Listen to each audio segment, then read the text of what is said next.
You're going to call to order? Sure, I'll call this meeting to order.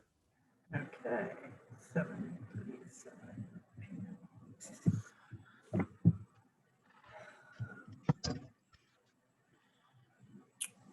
So we left off in the middle of the warrant last time, clearly. What did we get to 21, I think, or?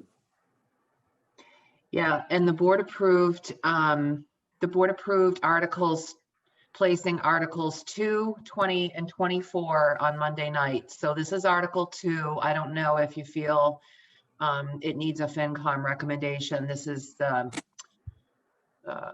petition authorizing the board to petition for special legislation. But note that the governor actually did it on the town's behalf, and it is in the legislature now. It's moving through, and the hope is that they'll have it done before town meeting, in which case you'd be able to pass this over. Don't see any reason for us to vote on this. Does anybody? I don't either. I have a question, and maybe it'll simplify the process. Is because I thought the process was that if there was anything that had a valuation of $10,000 or greater, and it did not have a FinCom approval, that therefore goes to paper ballot during a town meeting. So should we be judged? First of all, is that still true? That is it the $10,000 barrier?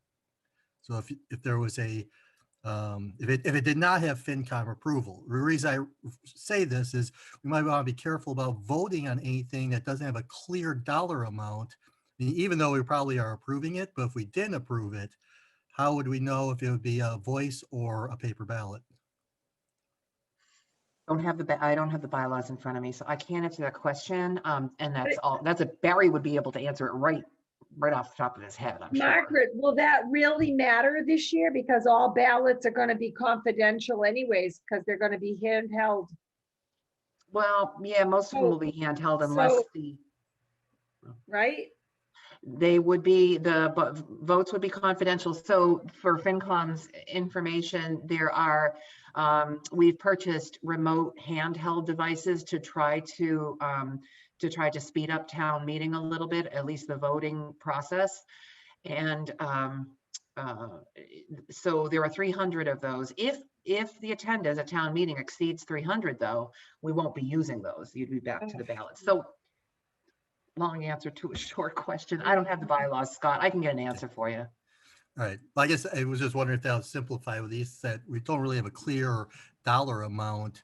I would think the things that we probably wouldn't want to vote on, just because, I mean, like I said, it's not controversial if we approve it, but if there's something that did not have FinCom approval, then it becomes, how do you handle the voting? Yeah. I can look into bylaws, and if it's not there, I can ask Barry, and I'll ask him to get back to you. Of course, that makes it difficult for tonight, though, doesn't it? Well, I'm just thinking maybe we can use that as a simplification, that if it's not a clear dollar amount specified, that doesn't require a FinCom vote. All right. So, Concerned about the cemetery money.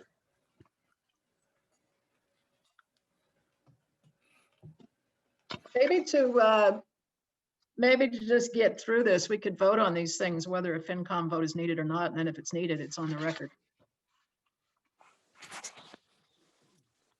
Yeah, and there's no reason not to other than time. That's all. Well, Article 2 isn't very controversial, I think, right? So. Right. No.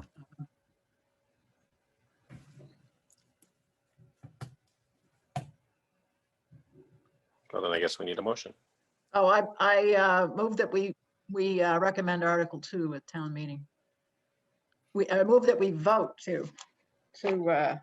for Article 2 at town meeting. Second that. Any further discussion? Or any discussion? I guess we've had some discussion. Then roll call vote. Stan, aye. Mary, aye. Janet, aye. Julie, aye. Scott, aye. Okay. Jumping Right, down to, so we will recommend Article 2. I'm jumping down to Article 20 now, which is the next one the board voted to include on the warrant on Monday night. So this is cemetery driveway paving. The motion would include a sunset clause, and I am going to recommend to the board that the motion include a 2-year sunset clause as was requested.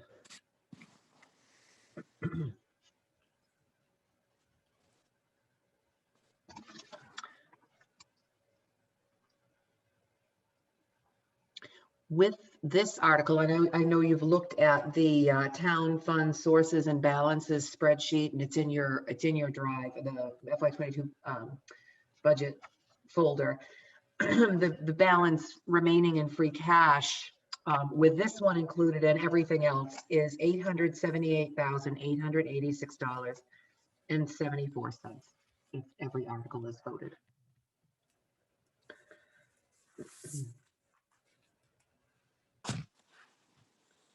So do we have a motion on this? I move that FinCom vote to recommend this at town meeting, this Article 20, cemetery driveway. I'll second. Is there any further discussion on this? Hearing none, roll call vote. Stan, aye. Mary, I. Janet, I. Julie, I. Scott, I. And moving down to the next one's going to be Article 22. The Special Purpose Stabilization Fund was established back in, I believe it was 2018. And I think it was 2018, and the seed funding was put into it in 2019. I don't believe Eloise is here to speak to this, but the Energy Committee had hoped at that point that the energy aggregation adders would be continually put into this special stabilization fund to be able to fund energy efficiency projects in town. So the amount that's requested to be funded in here at this point is from free cash, and it was the revenues generated from the adders in FY20.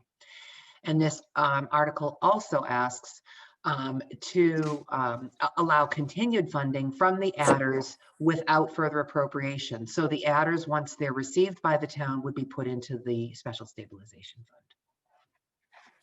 fund. Can somebody explain to me what the adders are? I could not find information on that. The adders are a small fee. I believe it's I think it's 2/100ths of a cent, if I'm not mistaken. Or 2/10ths of a cent, I'm sorry, 2/10ths of a cent per kilowatt hour for anybody who participates on the Constellation Energy Supply Agreement. So for those people that actually do participate in that program, and there is an opt-out, they are charged that 2/10ths of a cent per kilowatt hour that they use. And that comes back to the town.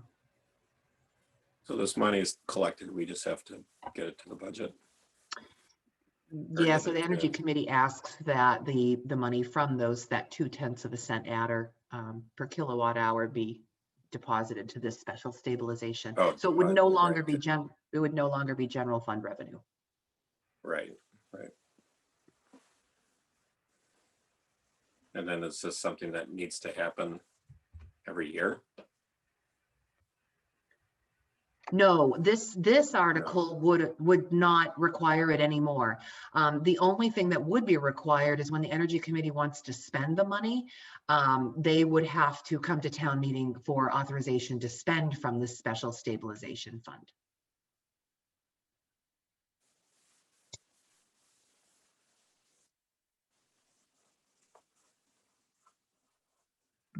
How much was generated in the past year? Do we know? 14 Hillside Road. Can you ask that again? I didn't catch it. Or how much was generated in this in the past fiscal year? Or where are we at FY20, this point? $10,407. We didn't include FY21 yet because we're still in FY21. June might have the exact amount to date. I could look it up maybe. I don't have the exact amount available at this time, But just as an idea, it is in January of this year, there was a deposit of $1,600, almost $1,700. In February, it was about $2,000. In March, it was another $2,000. So it could go up to what, 2,400? I mean, 24,000. Does that come out about right?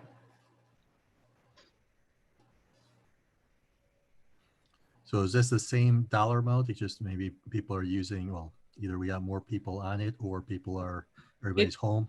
Yeah, I was going to say it varies from month to month. As Margaret said, it's a rate of 0.002 per kilowatt hour.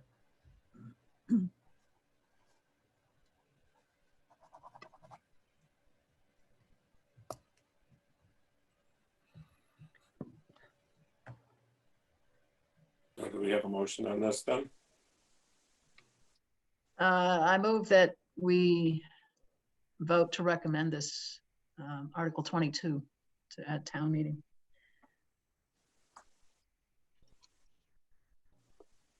Do we have a second?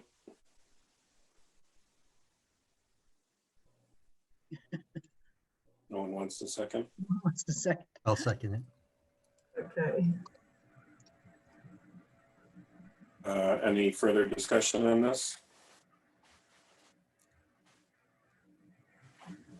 Hearing none, roll call vote. Stan, aye. Mary, aye. Janet? Janet, I, sorry. That's okay. Julie, I. Scott, aye. Okay. And moving on. Okay, Article 23 is the movable radar speed limit signs. Oh, Mary sits on the Traffic Safety Advisory Committee. I know they discussed this at their last meeting and recommended that that this article be placed on the warrant, and the board has approved placing it on the warrant. Yeah, the only thing I'd add, Margaret, is that there's general concern about the speed of traffic in town. Mhm. And this is not ticketing, but it's a mechanism that reminds people what the limits are. And also, I guess, it'll permit the police department to collect data on what's actually going on in certain locations. So useful for planning purposes around traffic. So this actually collects the data, it just doesn't return the information back, it records everybody's. Yeah, that's my understanding, Scott.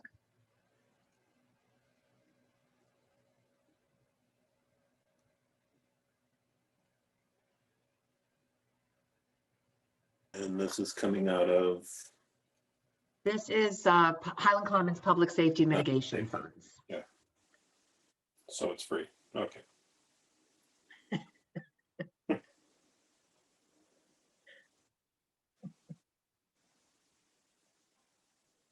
Stan, there's opportunity costs every time that we make one choice over another. That is So true.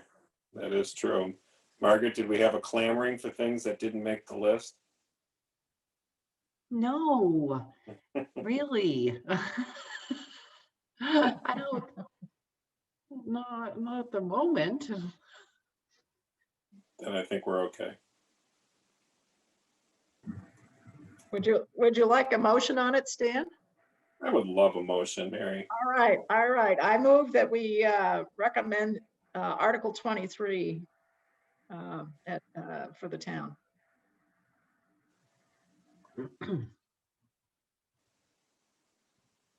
I'll second it.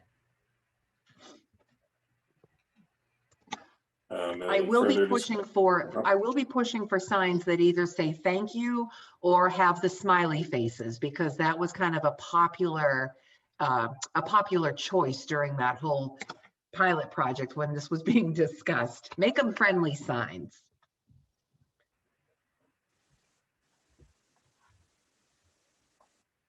Yeah, you don't want people to just drive over them to put them out of commission.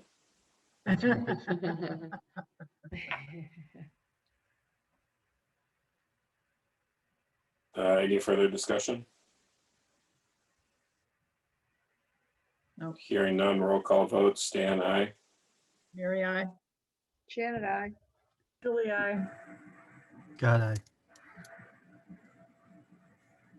Okay, next up, the ALS Feasibility Study. So before the town jumps into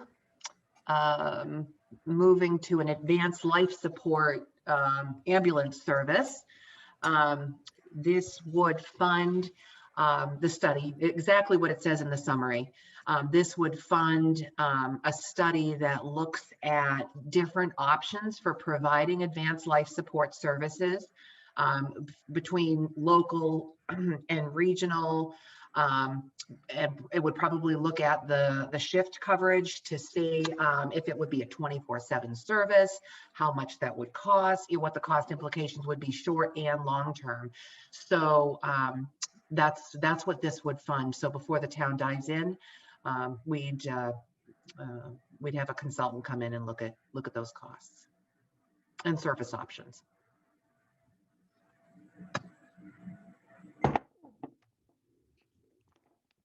And remind, so again, Mary, this is something we contract out for this service now, right? We do. We use ALS intercepts. So we use private contractors for advanced life support services. What's our average fee for this a year? You know, it's again. I know June, it depends on the calls you get, but It does. there must be a It's- way to be able to figure out like an average of. you Yeah. know. Oh yeah. Oh yeah. We can actually look at vendor invoices. And it also deals with the fact that we have a cheaper one now than we had been using. There was Only because of the services being offered. we use Bolton and I think on occasion Sterling and Patriot, and those are the Patriot and Bolton would be the And we most frequently. were using Northborough, correct? Oh yes, and that went up to $1,200 Yeah. a run, which was absolutely outrageous. Ridiculous. All right, I mean, they were just pricing it so that we wouldn't use them, I mean, clearly. Well, I think, well, I'm not It going to worked. comment on that. when you say using Sterling and Bolton, that specifically the town is just like they're okay. Yes.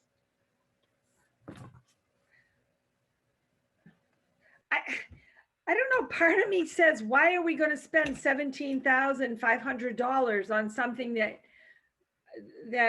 is probably something we're heading down that line anyways. We're talking already about getting EMTs with ACLS in our station. I just think that 17,000 may be better suited to getting the people trained and getting our own system up and running.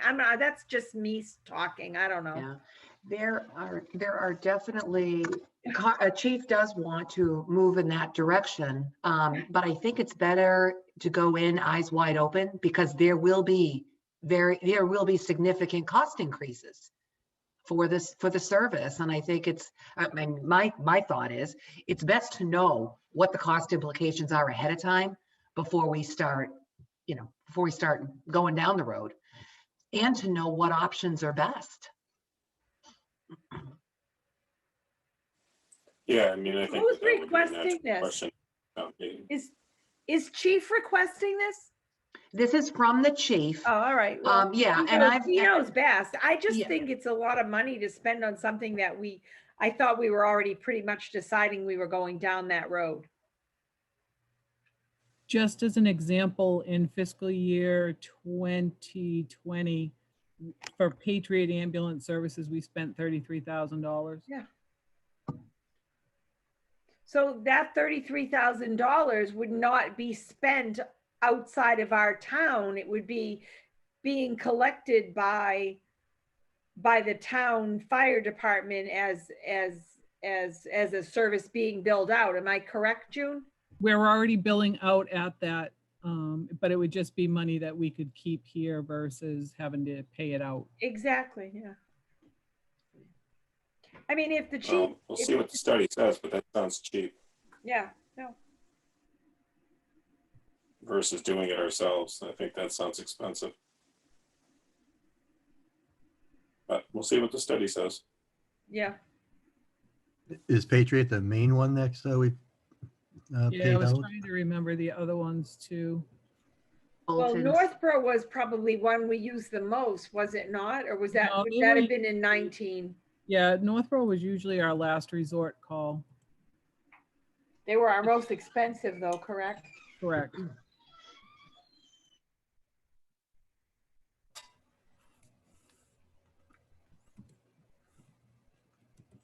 Well, I guess if Chief Clark is recommending it, I'll make a motion because, I mean, that we, I will recommend it too. Not that Article not that, 20 you know, Ar- my Article recommendation holds 24. as much weight as Chiefs, but I think it's financially advisable to look at it. I'll second Janet's motion. Any further discussion on this? Hearing none, roll call vote. Stan, aye. Mary, I. Janet, I. Julie, I. Scott, aye.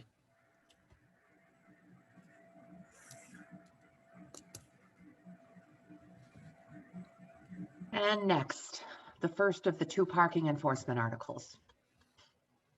This one would actually establish a parking clerk position, which would likely be in the treasurer collector's office. Right now, our police department, we do have no parking signs posted here and there around town, but there is no mechanism for the police to enforce parking violations.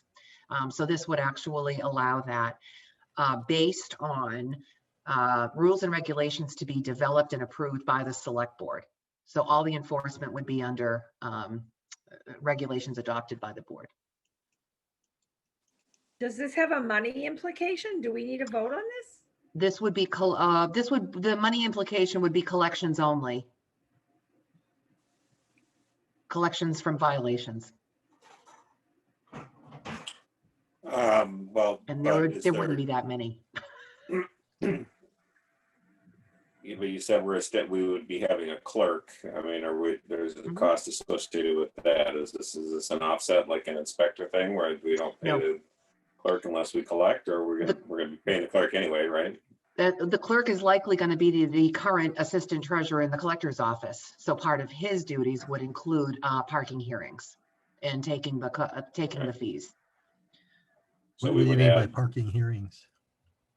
and How much- conducting hearings. So if someone comes in and appeals, they would make a determination on whether or not the appeal is upheld or denied.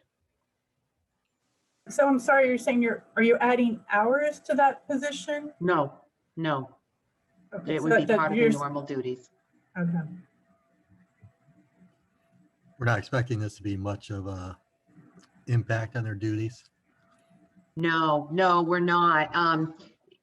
There's well, first of all, there are very many posted no parking areas. So there would be very little activity with it. And some of the big activity would be with things like parking in a handicap spot or blocking a crosswalk or something like that. So we're not expecting very much. Dennis actually had asked about getting a software, and Chief responded that this is not going to justify even having a software. There's going to be little activity.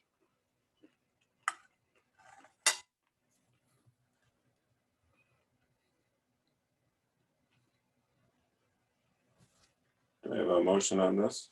Yeah, I move that we vote to recommend this Article 25 to town meeting.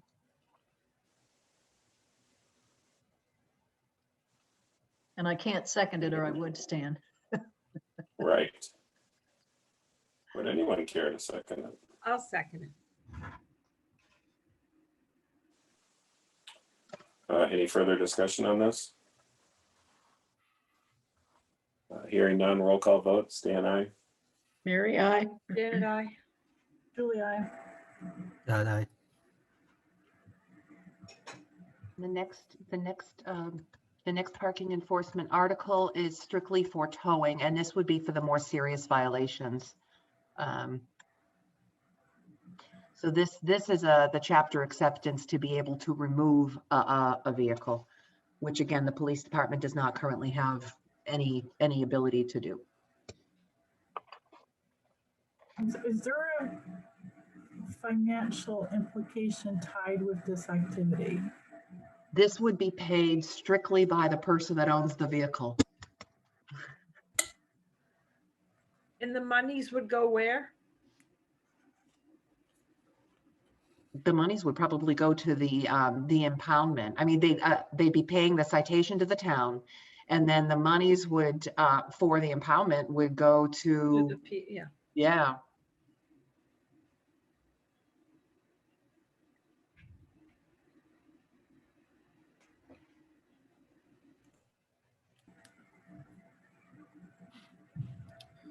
Did we, I mean, did they just something that we just noticed this was an oversight, or what was the No. motivation why this thing even comes up in the first place? I think it's the increased development in town, Scott. I think Chief has been thinking of this for quite a while. And you know, he and his personnel do come across parking issues sometimes down at the down near Dunkin' Donuts and stuff. So he's been thinking about this for a while. I know he was thinking about it before town meeting last year.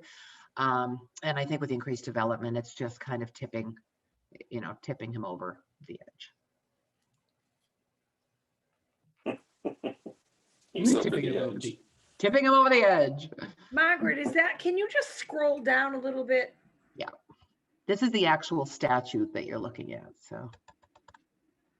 I right. recall there was quite a bit of language that went with this. Yeah, that's Yes. why I read it earlier, but I was trying to. Yeah. This could be an Oh, that's the interesting other one. thing, but, I'm Yeah. sorry, go ahead. This What? one could be an interesting one at town meeting. It might be like throwing a leash law out there. It might be not controversial to, boy, this will stir up a hornet's nest. You can't Yep. roll my vehicle. On some level, we've been doing this. I had a friend visiting at one point, and it was in the winter, and there was it was a group of people, but it was kind of late, and my friend's car got towed by the service station around the corner, and he had to go to the bank and pull out cash to get his car back. I'm assuming that was during the parking ban for the winter parking Yeah, ban. winter parking ban. Yeah, which none of us were aware of it at the time. This is a few years back, but I do know you can have your car towed in Berlin for being in the wrong place at the wrong time, even without this.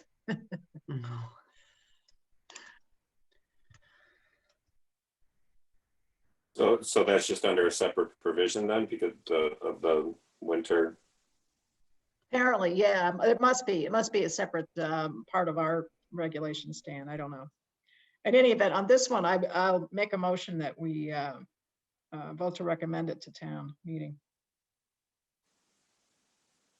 I'll second it.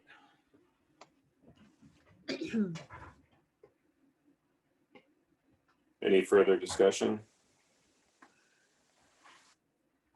Hearing none, roll call vote. Stan, aye. Mary, I. Janet, I. Julie, I. God, Okay, just gotta turn a bunch of pages here. And down to zoning bylaws. Okay, here we go. Did we, what about personnel bylaw amendment, or did that? Yes, the personnel committee voted to withdraw. Okay, Yeah, until a future date. okay, thank you.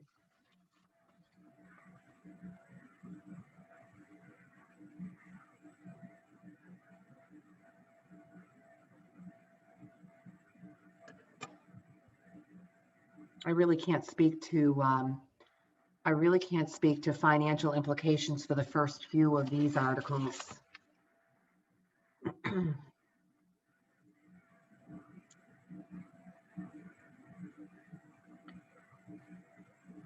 let me scroll down a little more so you can see multiple articles. Of course, page breaks.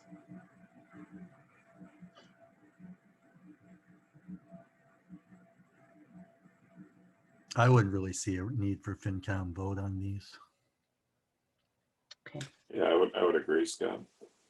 The one that you might be interested in, I'm not sure, or the one that could potentially have financial implications is 31, where they're looking to limit the number of recreational marijuana retail establishments. So that would cut down on that tax, on any potential tax revenue there, and any host community agreement fees. So if you don't think, if I'm not mistaken. Did the selectmen vote I on mean, this one yet? Yeah, they voted to include all of these. I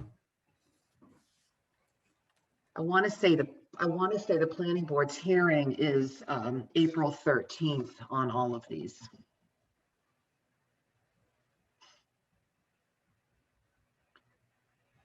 But yeah, the board voted Well, unanimously to there might include be all of them. financial implications, but they're all very vague. Okay. Oh, I'm scrolling. If anybody wants me to stop, just let me know. Ooh. Sorry. You just want to get to the end. I'm scrolling fast. Now we're in the wetlands bylaw. So I don't know if it was yesterday I emailed FinCom, but I wanted to let you know that the board voted to renumber the wetlands bylaw to right before the citizen petitioned articles. And as noted here, these will all be taken up on Monday evening, May 17th.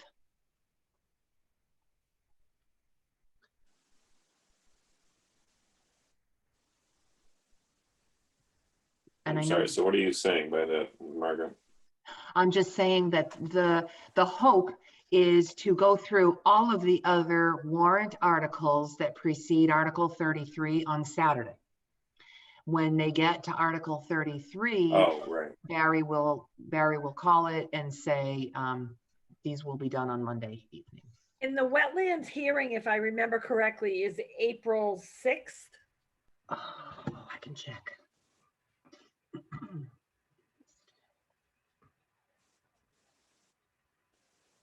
Yes, they're having a forum sorry, on why is April it Saturday 6th again? at 7 p.m. They don't freeze your butt off, I think, hoping.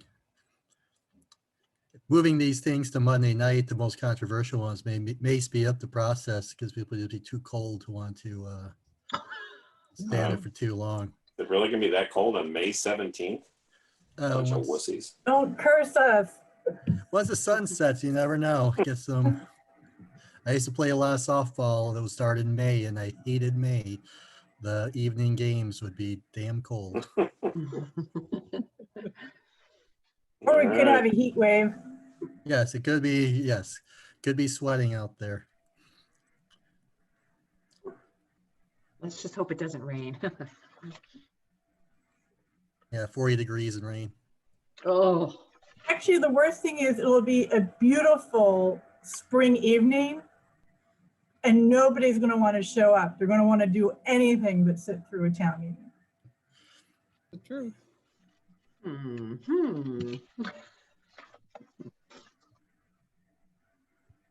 I really don't see a reason to vote on the wetlands protection. I one. don't either. Mm-mm. I don't either. okay. I'm with you. Okay. I'm gonna scroll down then. We're heading to citizen petitions. The first citizen petitioned article is on the change of zoning from commercial to residential for construction of the townhomes. As soon as we get to it, there we go. Okay.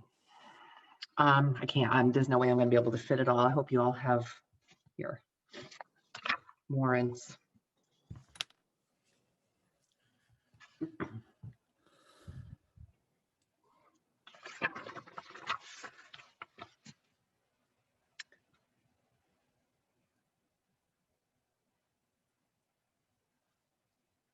I'm not sure I see a reason why we have to vote on this either. I mean, I understand it's mixed village versus commercial versus this, but I mean, it's, I don't know.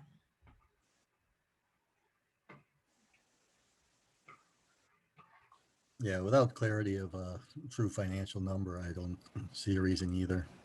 Okay. I don't ever remember voting on these type of things in the past when we were dealing with them. Have you Yeah, ever, I mean, Scott, we do you, can, oh, go ahead. You remember I was FinCom? gonna say, I mean, we typically, the chairman or whoever stands up and expresses whether we have an opinion or not. I mean, we can clarify as to why we don't necessarily have a vote on this, that we see that there, you know, there might be financial implications, but without a concrete dollar amount, we can't give a recommendation or not a recommendation. Let me speak to this Stan, because I've been sitting in you know, Zoom sessions on this, all these questions, and I may agree with others that FinCom may not have a position on this one. We have a River Bridge financial impact study, and it's not clear that the conclusion in that study is where it maybe ought to be, because I think the study counted in some Highland Commons monies coming into the town. But there is a different financial impact to the town, whether you have retail versus residential, short and long term. And Right. you know, but as you put it, it might be a little hard to quantify which direction is better for the town financially.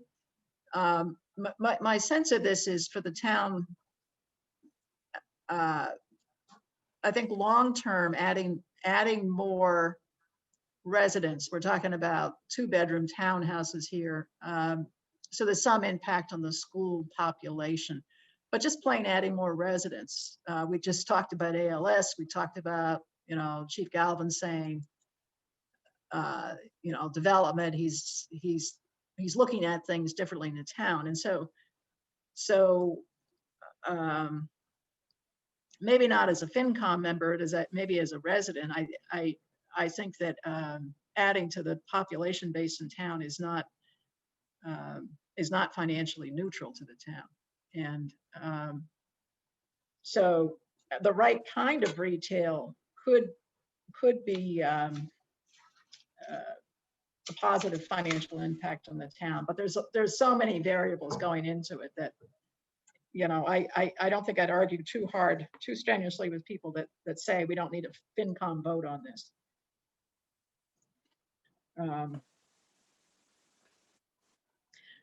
The one thing I'll say in general about River Bridge is they owed us a payment in November they didn't make. And I am not happy about that. I think that payment should have been made. And there is financial impact on the town right there, short term. And I also know that these citizen petition articles, however many they are, you know, I sat in the sessions where the River Bridge people were meeting with us, and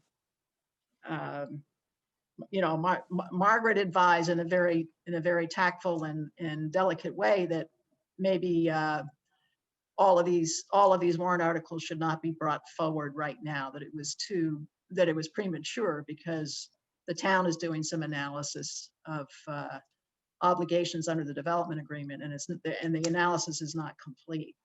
So I think I should just leave it there on this particular article and let somebody else pick it up. I just have a question, because a lot of these, I'm and maybe I'm misremembering, I love that term, but a lot of these changes are in reference to what we already changed before for our zoning. And what I have issue with is at the time, they said they could not bring forward what they wanted to present, which was independent living to assisted living to a nursing home community. And now in the town of Hudson, right across from the 99, we have this beautiful development that just went in. And we have another one Yep. close by. And their reason was there wasn't a call for it. And now we've got these two gorgeous communities, another one in West Boylston on the Worcester line that just was developed in the last, well, since we made these changes. And I think back and say, Berlin missed an opportunity to have something really great for some of our seniors in town that could go from their home they lived in where they might want to downsize and then stay in town and go to a assisted living Oops, I didn't mean to into do a that. community where they could stay here. And we missed out on that. And, Yep. and their reasoning was they couldn't find a company that wanted to do it. And now I see in our surrounding towns, 3 of them recently be put in that are absolutely, oh, the other one is in Maynard. If any of you have been to Maynard, Maynard has a beautiful, a new one, Camilla Gardens. It's just a shame that we allowed these zoning bylaws and then they didn't follow through. And now we have all those apartment buildings down there. It's left a very sour spot in my mouth and my heart. Yeah, I think you're right, Janet, and it seems like the Riverbridge folks are back with yet another, oh, we can't find a retail tenant. And but that was based on market analysis done in 2012 or 2013 or something. And so the one said that, then the other said, oh, we had a broker, commercial broker, and they couldn't come up with anything. So we need to do this townhouses. And I don't find it credible, frankly. And my view is, in the long term, adding the additional residents in the townhouses will have a negative financial impact on the town. I think our schools are already seeing that we, you know, we built schools and Toronto, and I know Stan has been with this. Our very first band concert, and I know this doesn't mean a lot to many people, which was 6th to 12th grade, we all show up and they had to come out and say, okay, all you 9th to 12th grade parents, if you don't have a 6th through 8th grade parents, please leave because there's not enough room for everybody. And that was the very first concert we ever had. We were already too small. Right. Do you remember that, Stan? I do, yeah. And now we've got these apartment buildings, and I don't really understand enough of this zoning, and I appreciate the fact that Mary went, but it looks like they're adding the word residential and assisted living. I don't know. It seems like we're going to end up with more apartment buildings, and I do think, yes, it is going to be a financial impact on our town. Can we speak to it now? No, but boy, our schools, our fire, our police, and I'm looking at local jobs that are dwindling because of the malls closing, and I don't know.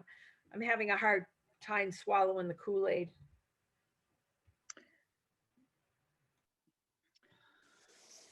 The planning Yeah, I mean, boards. I think the hard thing is,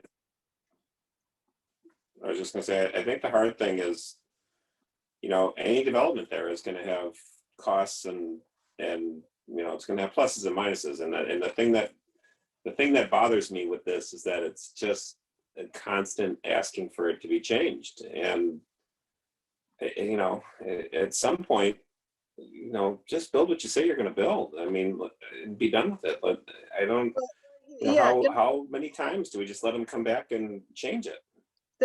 Stan, the development agreement that's in place has been amended, and the obligations of the developer under the agreement, many of them simply just haven't been met. And so Right. we've had a series of coming back to the town and saying, oh, well, we can't do that. Would you change this thing? And Right. and there is, there are aspects of the development agreement with significant financial impact for, for the town if we concede and say, oh, you don't have to do that. Now, some of the early commitments probably aren't realistic right now, but this $100,000 mitigation payment, due in November, that's a pretty reasonable sort of thing to expect the developer to do. And we've recently had to give them, a demand letter.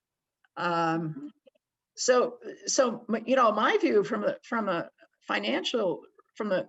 finance committee standpoint is if we do vote, is to not recommend that the town vote for these articles, simply because this developer, I think, needs to be brought in and meet obligations to the town, which do have financial impact. Mhm. Now, this particular one, the zoning change, is a very powerful one because they'll be able to flip that property to some other entity to build the townhouses. And the design for the townhouses is very packed in. When you think about public safety considerations and parking in the area, you've already got the 206 apartment units, and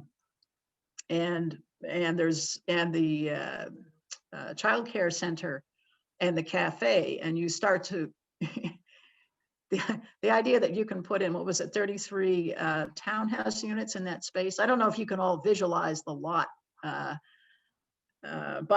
and some of what I'm saying is probably more appropriate with planning board, but I don't think, I think short and long term, what the River Bridge developers are asking for are not beneficial to the town. May I just, I agree with you. And to be perfectly honest, I'd rather see single housing go on our 2-acre lot with a less of an impact when you're talking townhouses and 206 apartments. Yeah, well, they won't be, these developers will not be doing the build out. They will flip it. Sorry, Margaret, you were trying to say something. oh no, I just wanted to speak to one of the big financial implications that you mentioned, Mary. That is that the development agreement contains a provision that Riverbridge is to provide their own private ambulance service, and not just Rockwell Apartments. That's in Riverbridge in its entirety, Yeah. which they obviously haven't been doing. And so, getting back to that ALS study, that could also be a plus to the town if we find out what the true cost of running an ALS service would be. That's something that we could bring back to the developer and actually discuss with them as far as financial equity to the town. Yeah, we need some hard data in that kind of negotiation, and I think that's where that money we just voted on the ALS study is useful, is well spent. Yeah. Well, now that you put it in that context, absolutely, especially if, I just think of the first person that's down there that is on the second floor that has any substantial weight that our firemen are carrying up and down because we have no elevators is huge. Yep. We've discussed that. Yeah. Okay, so what would you folks like to do with Article 34? If anything. I'd like to vote no, but I'm not sure it's appropriate. I don't know. I'd like to hear from somebody else on that. Well, we need a motion. I move that Well, FinCom not recommend this article. How's that? Need a motion? Margaret, sorry. Barry's got his hand raised. Barry's in the audience and he's got his Okay. hand raised. If you want to, Stan, would you like him promoted? Sure. Okay.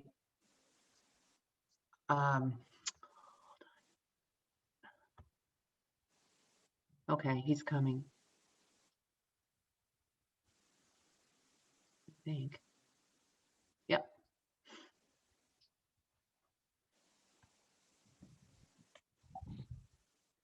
Barry, are you there? Barry, you there, Barry? Yeah, I'm here. Hello. Hi, I wanted to, it would be possible for FinCom to not necessarily have a voted position on all this, but to get up as these articles in the first article comes up and make some of the comments you've been talking about in regard to the whole issue without necessarily taking a position on particular articles. And therefore get the word out to the people in the town that you're concerned about the financial implications of more change. Barry, would we be speaking as FinCom or would we be speaking as an individual citizen? Because if we're not going to vote on it as a group, I think it's hard for us to get up and say, this is how we feel if we haven't voted on it as a group, or is that not making sense? FinCom could vote as a group to make that kind of a statement without actually making recommendations on the articles themselves. Okay. We could just write our own little summary that we that we approve of our opinions on it.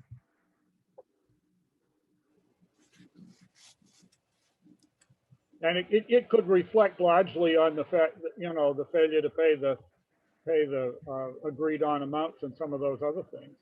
I mean, you could reflect on some of those things without necessarily taking a voted position on each article.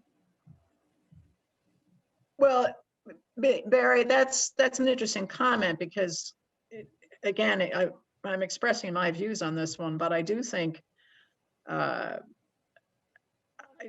I think the town ought to say, when we have the $100,000, we'll sit down and talk to you about the development agreement and changes you want.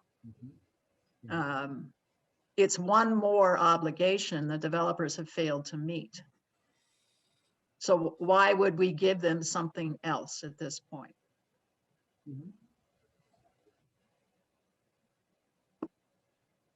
Stan, I don't know if, I don't know how comfortable you are with that kind of statement, but as you can see, I am. Yeah, I mean, I agree with that. I also agree with, I mean, I had not thought of it in terms that Janet had brought up early on in this discussion about the fact that we have these other assisted living places going up all around us, and they, you know, basically told us they couldn't find anybody that would do it. And it does smack of disingenuousness that, you know, the things that they're asking for, they make it sound like they've just completely been backed into a corner and there's nothing that they could possibly do about it. And it sort of feels like they just kind of had this, it almost really feels to me like they had in mind that they were going to do residential here, and they were going to do, and the retail that they were going to have was going to have drive up. And that was like, that was just, they were just going to keep going until they could get that. And that's just how it's starting to feel. And not even starting to feel, that's how it's continuing to feel. So no, I don't think that's too strong at all, Mary. I mean, I would absolutely say that you know, that is certainly a piece. That's a big piece. That's something that we talked to them about, and they said they were going to make a good faith, you know, payment, and they still haven't even done that. And, you know, crying that the, you know, COVID and blah, blah, blah. And, you know, meanwhile, you know, it's just, you know, if they're not financially solvent enough to get through this whole process, that's not the town's fault. Yeah, Stan, you couldn't have said it better. Can you scroll down a little, Margaret? Just, I want to see what's above 34, how this is in the warrant. Okay, so these are all citizens petitions. All 5 of them. There's 5 of them. See, that's where I was losing it. I thought they were citizen petitions, and then because it just said zoning bylaw, I was thinking the zoning board did this, but this is the citizen petition. Yeah. I'm not, oh, right. Yes, yeah. Janet. Yes. I just wanted to make sure I was correct in speaking before. I like Barry's suggestion. I can't comment as a finance person, the implications that this is going to be, you know, positive, negative, a wash, as Mary used the term a few weeks ago. But I do have a really hard time changing something again when we changed it once before for something, and shame on us for not putting in the bylaw. If this doesn't come to fruition, it's going to go back to the way it was. I think we've learned that now, but now here we are changing it once again. And, you know, I think of, like, you know, what they originally proposed, maybe a pharmacy, a little grocery store. So all the people living down there could walk and do their thing. They talked about even a potential bridge that could be built from there to the mall so people could go there. I mean, I'm old, so I listened to all this, you know, and I was here for this from the beginning. And I just am having a really hard time changing this once more because I'm mad at myself for not thinking back then, hey, if you're not going to do what you said you were going to do, you're not going to be able to put in 206 apartments just because we changed the bylaw for you once and you can do it. I'm sorry, I'm having a hard time with this. One other thing, going back to, I was on the finance committee when Riverbridge came in, and we in the town first approved them coming in. In fact, they had to come back a second time because in their presentations, the finance committee was actually skipped to present their findings. We never got a chance to analyze or question their independent, the person who did their independent study. And as a result, that actually defeated the original proposal. And then they had to come back a second time and include the finance committee in on this, which actually I think at the time benefited Riverbridge, because that was just as the first time their agreement they had with the Reese's was going to cost them a lot more money, because then the Great Recession hit. And so the Sunnies actually came out ahead of that deal because we didn't approve it the first time. But going back to that, I mean, a lot of the things that they said, I mean, a lot of the things that were changed were things that are now asking to go back, because back then it was, the whole thing was changing the thing to be commercial or retail usage, because very little of it was actually zoned as retail at that time. And they say there are a lot of the promises that were made then. Now you come back to today, and now they're asking to go back to rezone it back to residential, to where it was in the first place. And the big reason we wanted to get away from residential is, the fear was that, there would be so much for housing down there, and there could be significant impact on the schools and significant impact on the town.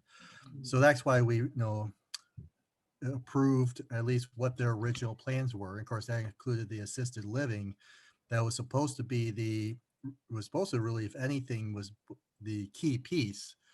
In fact, one of the things the finance committee had them put into their agreement at that time was a $50,000 payment, because basically the net positive that their study indicated would be for the town completely relied on the assisted living coming into place. And so we forced them to put in a $50,000 payment after X number of years if that assisted living did not happen. And I know that was the very first, I was on the finance committee then later, but I know that was the very first change they had coming back, was once they didn't have the assisted living, and to remove that $50,000 payment. Mhm. So there are a history of things here that are very negative, looking upon their dealings with the town. And and you talk about the drive-throughs, that's probably been, people I've talked to, probably one of the biggest annoyance, because they keep coming back with it over and over and over again. And I'm not sure how close we've even gotten to passing it, because I think these require a 2/3 vote, correct? To The pass. zoning bylaw amendments will. Mhm. Right. So my own general opinion is I'd be a no myself. And then I guess the question I would have for Barry, which I had before on this, if the finance committee did take a vote on this and the finance committee did not approve it, without a set dollar amount, I know that I believe it's still the dollar amount that if it was under $10,000, it just goes to a voice vote. But if it's $10,000 or over without finance committee approval, it goes to the anonymous or paper ballot. Maybe it's a moot point, as Margaret indicated, you're going to have these pagers to do everything as anonymous. But what would we do if it did not have our approval and we don't have a set dollar amount on this? There's no set dollar amount. There's no, it's the $10,000 business is when you're appropriating money, Okay. and you're not appropriating money in these articles. Finance committee has broad statutory authority to comment on things that it wants to. Usually finance does not comment on zoning stuff, but it can if it wishes to, absolutely. Well, Barry, I'm just thinking this all through. I think the reason that they put the whole ambulance thing in there was because they were going to have a large population of people over 55, elderly, in assisted living and the nursing home, and thinking that that was going to be an increase. I think that's one reason why that ambulance thing got put in there originally, was because it really could have potentially been, if it had come to fruition, a huge impact on our fire department at the time, because number one, we were on call still. We weren't covering 3 shifts. And so that really has changed immensely since this all started. I can't even remember when it started, how many years ago, but I don't know. Based on the occupancy rates at Rockwell right now, the town's population will increase about 15%. But I'm talking about why that got Seniors. put in originally, when their first thing was going to be this lovely, retirement community that would allow people to, anyways, I think that's why. And,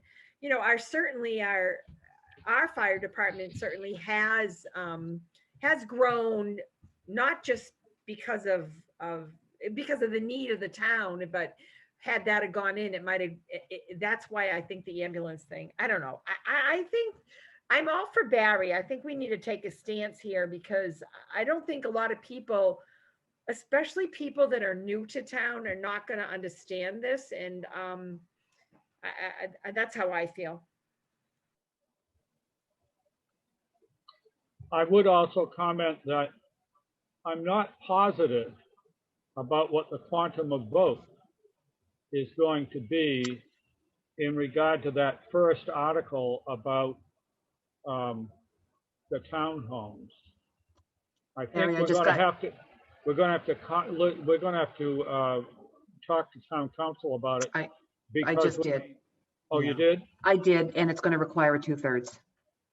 Town council says it's a 2/3. Town council says it's going to require 2/3. Yeah, as is the in-law Okay. apartment zoning bylaw amendment that's being proposed by the planning board. What was the one Barry was talking about? I'm sorry. Well, the state law has changed on some kinds of housing and multiple housing kinds of proposals for zoning, so that a simple majority will pass town meeting for certain kinds of projects. And when I saw that this was housing, I began to say, oh, I guess I got to make sure we know. Yeah. What to do. But if council says that, then that's okay. Barry, I can share council's opinion. One of the reasons why this is a 2/3 vote is because it combines different components of the zoning act. It's not just, it's so there's the Housing Choice Act is what it's called, the big sweeping act on zoning reform. And it just like Barry said, it does pertain to some housing zoning requirements. But when you, according to town council, when you combine certain housing, zoning requirements pertaining to housing with other requirements that still require a 2/3 vote under the zoning act, the entire thing will require a 2/3 vote. So that's what town council has opined.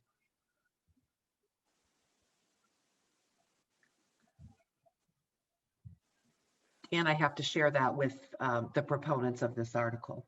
All right, I have a question for you. When we're talking about understanding all this, at the town meeting, is it expected that Riverbridge will do a presentation?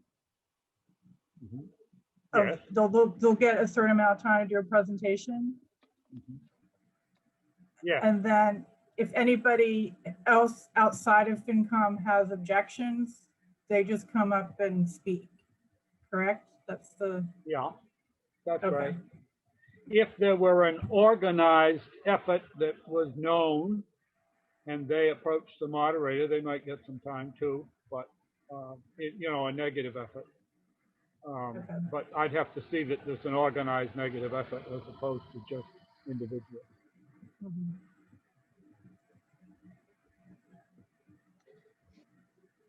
The well, planning board, of course, it still hasn't had their hearing, so they still don't have their reports ready on this, but I'm curious, I suspect they're gonna be kind of cynical about this too. Right. So if we're not going to vote on these as a finance committee with a yay or nay, and we want to have a write-up per se, or however you want to call it, how, Barry, do you think we need to have one for each article? Like we would have to have it for addressing each article, or would we address this as an entirety? However you wish. If you wanted to, you could just have one statement relating to the whole business. Margaret, can you scroll down? I know the articles, but I just need to refresh my memory. I'm sorry. That's okay.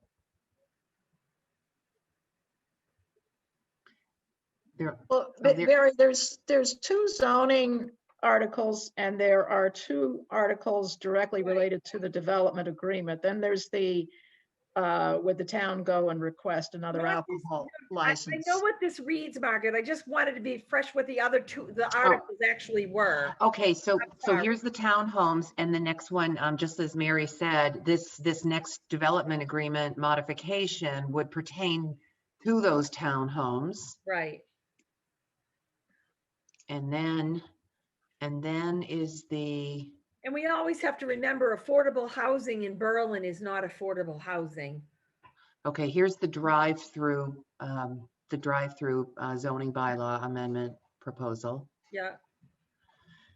And then they're looking for an all alcohol liquor license, off-premises license. Yeah. Which they had a liquor license. Yes, they But did. they sold. That Yes, they sold. Yes.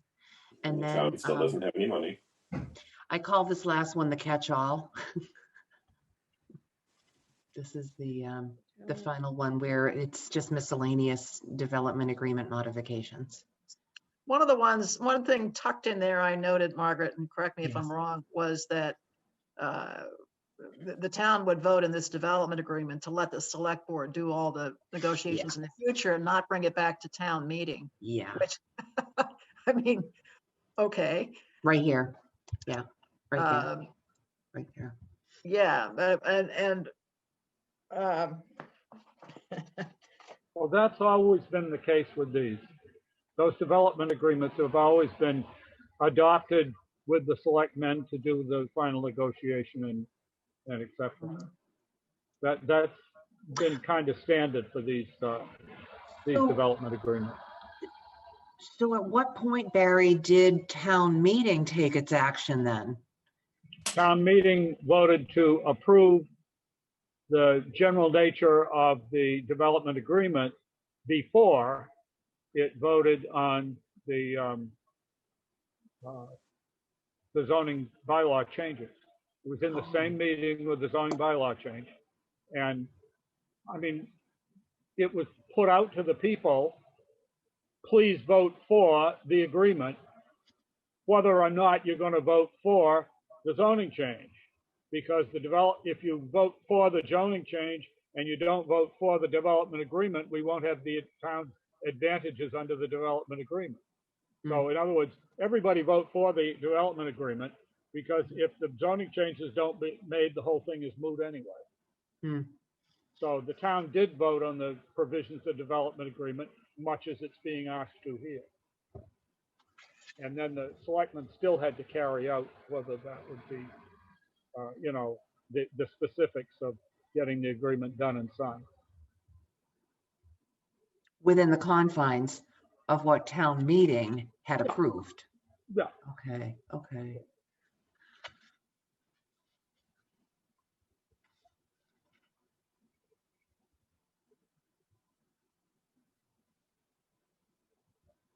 So Mary, what else were you going to say about this? Well, it's a process comment that we maybe would want to vote on the development agreement articles. I don't know on the liquor license article, but you know, Barry's telling us that normally FinCom wouldn't take a vote on zoning, and we just determined with the other zoning bylaws that, you know, was finance neutral. And so I think we could vote on the other 3 articles here if we wanted to. Or to draft a general comment about the vote, or about all of the articles.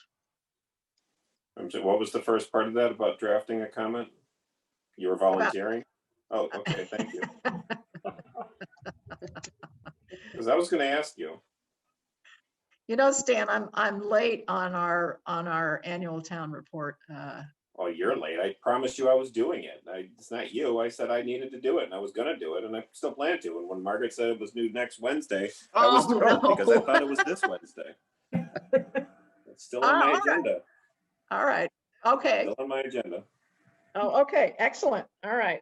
I'm trying to remember if there was anything we had for a statement way back when we approved this from the Finance Committee. I believe we had written something up. What year would that have been? 2007, did you say, Scott? Well, it was either 2009, 13, or 17. Those were the I 3 think years. it was 2000. Okay, so it must have been 2009. I probably could go right upstairs and find that town meeting book right now. 2009. Well, I don't think it was it was a special town meeting, Oh, all right. right? For the it wasn't at the Paper regular. might be- It's still going to be in the town report, Yeah. and you can Yeah. go back and find the thing in approximately 2009. Oh, I don't know what to do. I'm befuddled because I kind of want to just say no to the whole kit and caboodle. Although I will say after the pandemic and running into an elderly person and a mother with a sick child at Dunkin' Donuts and offering to go in and get their things because it was snowing out and it was no drive up and the child was sick and crying so badly. I felt so bad for the mother. And then, you know, I mean, you know, she asked me, is there a closer drive-through? I'm like, well, you can go to Northborough or Hudson. I said, or you can just let me get your order for you. So that was my good deed of the day. But that's the only thing that I mean, I don't know why everybody's against a drive-through. But I'm not for all this other stuff. Brings crime.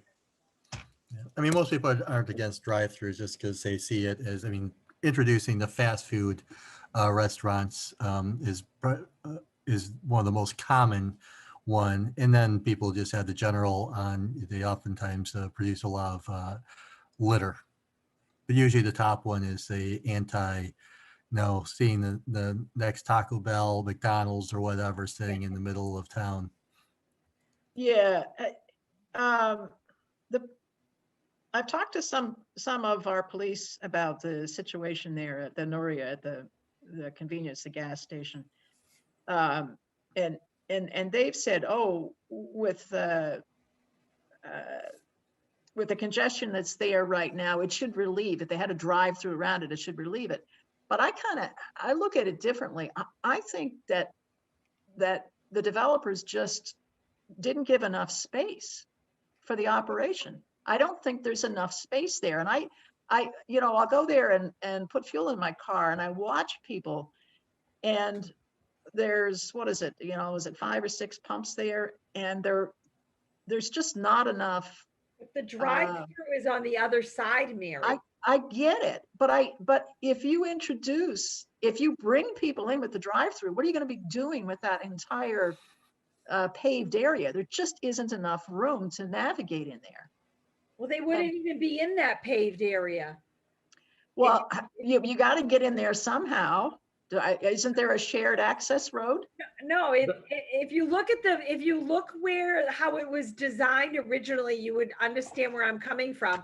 But that whole sitting area that's out front there, that's by the Rotary. That's what I'm visualizing, Janet. Yeah. I visualize cars coming through there around the end of the dunk, and I still see them. I still see them coming with people pulling out from the pumps, and you get in the pump area. It's not even going to be on that side. I understand, but they still have to. Is there going to be an exit directly on the circle? Well, the old plan that when they designed it is coming off the Rotary. It's going to be actually another. That's how I remember it. Like, maybe I'm speaking wrong, but that's how I remembered it. It was because it's going to have to be on that side. Bye, guy. There's not enough land. There's not enough land there. There's not enough space for it. There's supposed to be a U-shaped driveway around behind the building. Yeah. To come out by Dunkin' Donuts. You can see where the window is. I know where the entrance would be in through the present entrances to get into the place. That's my point. And then you'd be going out to one side of the building and around the back to the other side. That's my point. Those present entrances are already dangerous. And if you add the traffic that would come to take advantage of a drive-through, you're going to make them even more dangerous. I go there. I know. I have to be very alert when I'm in and out of that place. It is congested. I will give you that. It's cramped. And that's the same comment about over at the apartments and the cafe and the growing room. It's all cramped. It's all crammed into a small amount of space. But in any event, that's a zoning thing. And Stan, you had a question to me about writing something. I don't know exactly what. I don't know what I would write at this point. So, Mary and all, the planning board's public hearing is on the 13th, Tuesday the 13th at 8 p.m. So they'll be conducting hearings on both of the River Bridge zoning bylaw amendments and all of their own zoning bylaw amendments. So that might be a good opportunity to just kind of listen in and get a few more details on what these proposals, what they're thinking with these proposals. Sorry, it was Tuesday the 13th at 8? It's Tuesday the 13th at 8 p.m. Yep. Thank you. Well, you don't have to have your statement ready before town meeting. I was just going to say, I mean, would it make some sense to just put here at the top of the citizens petition to say that the finance committee will be commenting upon this at town meeting after the planning board hearing and at town meeting, we reserve the right to have an opinion on this at town meeting, something to that effect, that we're not acting as of the printing of this annual report, but we're acting after planning board and then at town meeting. So you would like to provide a verbal report at town meeting? Is that the idea? Yeah, I mean, I think some language in there that just says finance reserves the right to, or something about the fact that we will express our opinion at town meeting. Yeah. Could you qualify that by saying, because at the time of the printing, we didn't have all the data that we needed? Because Yeah, You don't need to do that. All you need to do is say the finance committee plans to comment on these articles at town meeting. That's all. there you go. I mean, the only reason to elaborate, Barry, was just because, you know, people do get this ahead of time and they may wonder why we haven't acted. that brings the next thing. Are we going to vote or are we not going to vote? Because I think if No, we're going to comment, we should vote. No? I think that we should put off. I think the reason I'm saying this is that I don't want to vote, and I don't think we have enough information to vote. And I think that we should say that we're going to talk about this at annual town meeting. However we want to word that.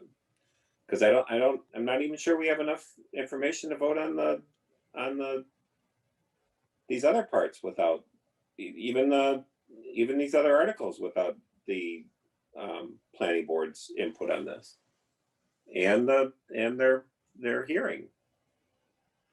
What is the latest we could go with a vote? Does it have to be tonight? No.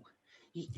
Last year, the finance committee took a few votes right before town meeting session, the town meeting session began. But That what's the was my next latest question, for, too. It doesn't have to be our vote. Our vote doesn't have to go into the report, but we could have a vote that says we voted on this we voted after the printing of this in. Does anybody follow what I'm trying to say? You don't have to do that. You can just decide to give a recommendation at town meeting. Your recommendations do not have to be printed in advance in every single detail. if So they you were, can come up with a statement later and vote on that statement and present that at town meeting. what is the cutoff date though that would have them in a printed? Next Wednesday is the absolute deadline. Okay, next Wednesday is Reports. the, okay, absolute deadline, right? Mhm.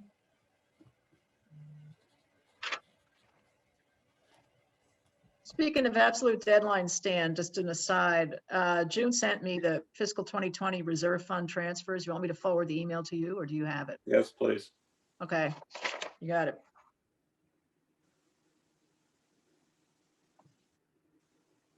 So would the finance committee then like me to note underneath the headline citizen petitions, the finance committee plans to comment on these articles at town meeting? Yeah, I would like to address, I know, Barry, you're saying we don't have to, but I would like there to be something printed because people do get these ahead of time. And I would like them to understand that we did look at I mean, it's not that, I mean, if it's just blank, it makes it look like that finance had no even, you know, thoughts of this before, you know, town meeting. I feel like that statement at least addresses the fact that, and it might be obvious, but I just feel like it belongs in there. And my issue about the vote is, you know, I don't know how everybody else feels. I can almost figure out how the vote's going to go just by the conversation. But I think a lot of people like to know, you know, was it a unanimous vote? Was it, you know, one person for it and 3 people against it? Because I think that sometimes holds, people will then say, well, whose opinion was it and why when you don't have a unanimous vote? I mean, do you know what I mean? It speaks. Well, I expect to have a vote or at least a stated group opinion at town meeting. It's just not going to be printed ahead of time. Right. That's why I keep saying I still think we're going to at some point have to vote on this. That's the point I'm trying to make. It doesn't. Right, and I agree with that, but I feel like we need to do it after planning Just board. a matter of semantics. I'm sorry. I feel like we should do that after planning board. There have been many times in the past when finance committee did not prepare its recommendation on some particular article until after the book was printed. And that's perfectly fine. Your recommendation is just as valid if you give it at town meeting orally as it is if you print it. Right. But I would, Margaret, like there to be a statement in there to the effect that we will be acting on it so that people at least know that they can expect it. And because if it's just blank, then they may or may not even be expecting anything from finance, or thinking that we're not going to have any opinion ever. At least this way it lets them know that we will. Do we have to have a motion for that summary to be put in there or no? Feel like I can just ask Margaret to do it, or do we actually need a motion? I don't know what the rules of order are, but I don't think we, well, Janet, maybe you'll get part of your vote here, which is to say, I can make a motion that we vote to have this comment put in the printed materials. And I'm just asking if we needed one, that was all. All right, If we need one, you made the motion and I'll second it. all right. Any further discussion on this then? On whether we will be putting forth wording, as Mary has indicated, that we will have an opinion on this at town meeting? Hearing none, roll call vote. Stan, aye. Mary, I. Jen and I. Julie, I. Got it. That was easy. Okay. Barry, I believe that you're also here on another matter, perhaps. So I wanted to see what you're doing with budgets for cemetery. I would like to, yeah, all right, so maybe this was the end of the articles, That was the right, end. Margaret? Yeah. So if we can revisit the budget, Margaret, I know that there was discussion about this, and I'm sorry, I did not really understand the full implications of it, of what we were talking about with the cemetery and the public works. Yep. There's some labor shifting there or something, right? Yes. And there's also another matter that I want to make a request of FinCom on. And that is a few elected officials' salaries were inadvertently level funded. So assessor's salary, town clerk's salary, and Board of Health salary, all of which historically have gotten the COLAs when non-union employees got their COLAs, weren't consulted after they submitted their level funded budgets due to an oversight on my part, which would increase the budget by $707. And I wanted to ask the FinCom if you would allow those three lines, the elected official salary lines, to be increased 2% and to reduce the local property taxes used by increase the local property taxes used by $707 to match that. I'll make that motion, whatever Margaret just said. Okay. I'll second the motion to the change that Margaret's described in our budget. Okay. Julie, did you get all that? I'm fine. Okay. I know we talked about it before we got on. Yeah, it's best articulated in that email Yeah, right, detailing it. exactly. Yep. Yes. The one that's labeled correction. Correction. Yes, the corrected email. Corrected Okay. email with the corrections. Okay. All right. All right. So cemetery budget We gotta and vote. Well, Oh, we I'm need a sorry. vote, Margaret, and actually, if there's any further discussion, I know it's $700, and I know that we've expressed concern about where just overall where the town budget is going due to increases in all departments. I mean, I say yes at this point to this, or I mean, when we vote, I will probably say yes at this point, but again, I think this is just in keeping with everyone expecting to get raises. Like, I just am not sure. I'm just not sure that that's what people's expectations should be. It's just, it's not the reality anymore. It's not what happens in corporate life. You don't always get a raise every year. It's not automatic. And I feel like there's a lot of feeling that this, just automatic. It's just an automatic raise. Well, I would look at part of it too, and of the three that we have here, I mean, most of it is in the town clerk, right? The others are very small amount. As even we discussed last time, that our town clerk salary is significantly low for the work that's applied there. So Right. I would kind of look at from in this particular case where over $600 of the 707 is going to the area that we also know is going to be biting us sometime in the future. I think makes it a lot less controversial. I would agree with Scott, and that was the real reason why I put the vote for fourth. Dan, these are wonderful principles, but you get hard facts sometimes that make you move off them. I'd also want to comment that I think cost of living has gone up this year in a very real way for a lot of people that, yeah, people may not be getting raises everywhere, but people's costs are going up everywhere. And these people didn't get a raise last year when our other union employees did, which is another reason why I'm for this. Yeah, I'm not saying I'm not. I'm just saying that I think, you know, this gravy train of all this retail money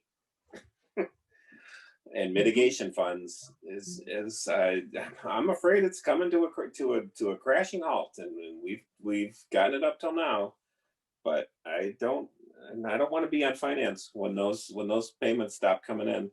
We need Really Amazon to move into the mall. You know, I just we constantly grow the budget. You know, one of these times it might actually shrink, but anyway.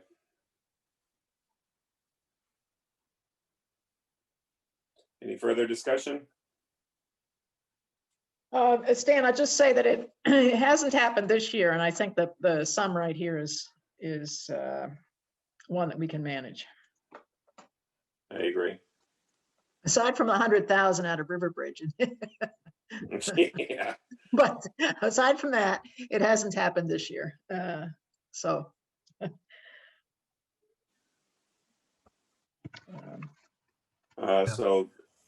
roll call vote, Stan, aye. Mary, aye.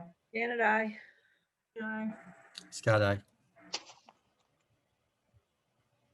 All right, so cemetery / All right, so first, the Personnel Committee recommended and the Select Board approved moving the contracted groundskeeping to under the purview of the Highway Department, and that represents this increase right here, moving $16,000.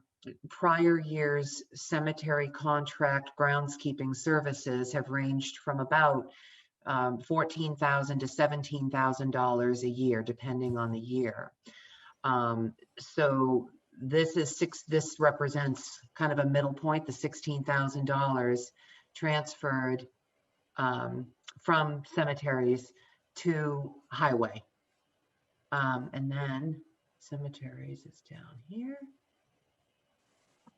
And, oh, I'm sorry. No, it's not. It's up here. You've gone by. I already went by it. There it is right there. You certainly did. And so it was $28,240. The 16 has been moved to the Highway Department, leaving $12,240. And what was the rationale again for that? The rationale was, oh gosh, I don't have my thing in front of me, but the rationale was the Highway Department's ability and staffing bench strength to be able to conduct the work at a lower rate. So this would represent the $16,000 in highway would represent about 15 to 16 hours a week, which could be a part-time position in highway. In cemetery, the rate was $32 an hour. Did I say $16? Yes, it would be about 15 hours a week. That was $32 an hour. So there would be more time and less money. Skilled employees, or trained employees, and bench strength using that department. That was the rationale.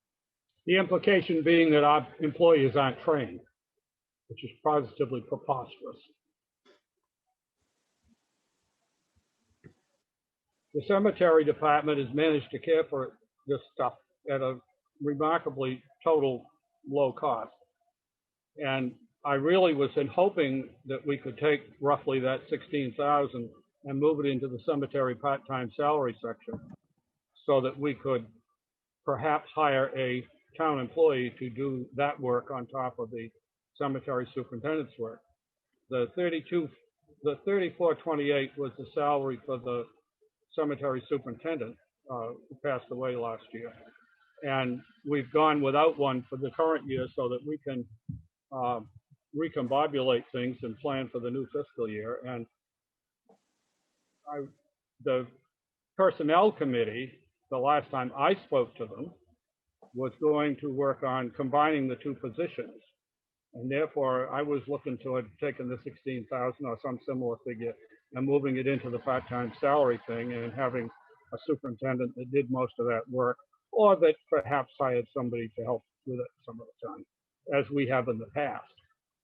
We've had, sometimes we had more than one employee, though most of the time in recent years, it's been one that has been the contractor. We've been doing this as a contractor thing for, oh God, about 15 plus years, maybe close to 20. And it was, the contractor was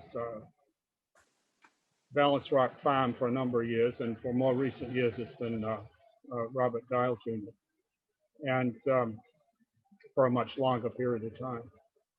So this is the kind of thing we thought we would do and manage it. Now, what's being done now is they're going to take the management of the groundskeeping out of our hands. I don't know what else they're going to do. I don't know how we're going to handle our burials. They're putting the management of this in the hands of the highway department instead of the cemetery department. Barry, the cemetery commission would still be the policy board that works with the highway superintendent to oversee the operations. It's just the operations in there. The cemetery commission would still have control of cemeteries. Barry, I still don't know how some of these functions are going to get done because they didn't discuss it with us. They just decided to do this. When you say the they, being the select board and the highway department, or? It's basically the town administrator's picture. Yep, town administrator went to the select board. The personnel committee approved, and the select board approved as well. I still don't know how we're going to divide up, get the work paid for, and how that's going to be done. I know we won't be signing the money because it's going to be in the other people's department, but I don't know how we're going to be able to know how our functions are being handled and in regard to burials and a variety of other things in addition to just mowing the grass.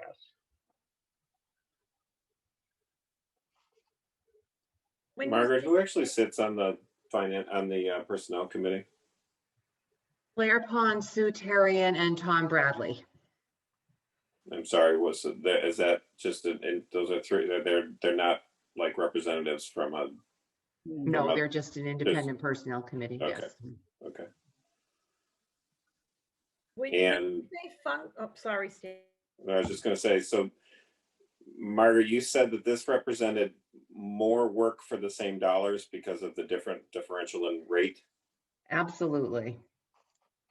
And has there been a concern about the amount of work that's been done or getting done?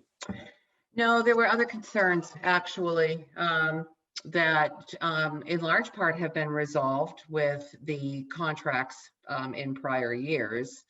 But this really does come down to the rate of pay, the ability to store, use equipment, and the highway department's capacity to have bench strength backfill. How many employees do the highway department currently have? The highway department is about to hire 2 more, so they'll have 5. We've got the people. The people actually are having their pre-employment medicals this week. One already had one today. The other is Friday. One of them actually does landscaping. I'm sorry, so how is it that they're hiring people? They had 2 vacancies and they're filling their have 2 vacancies. vacancies. Yeah. Okay.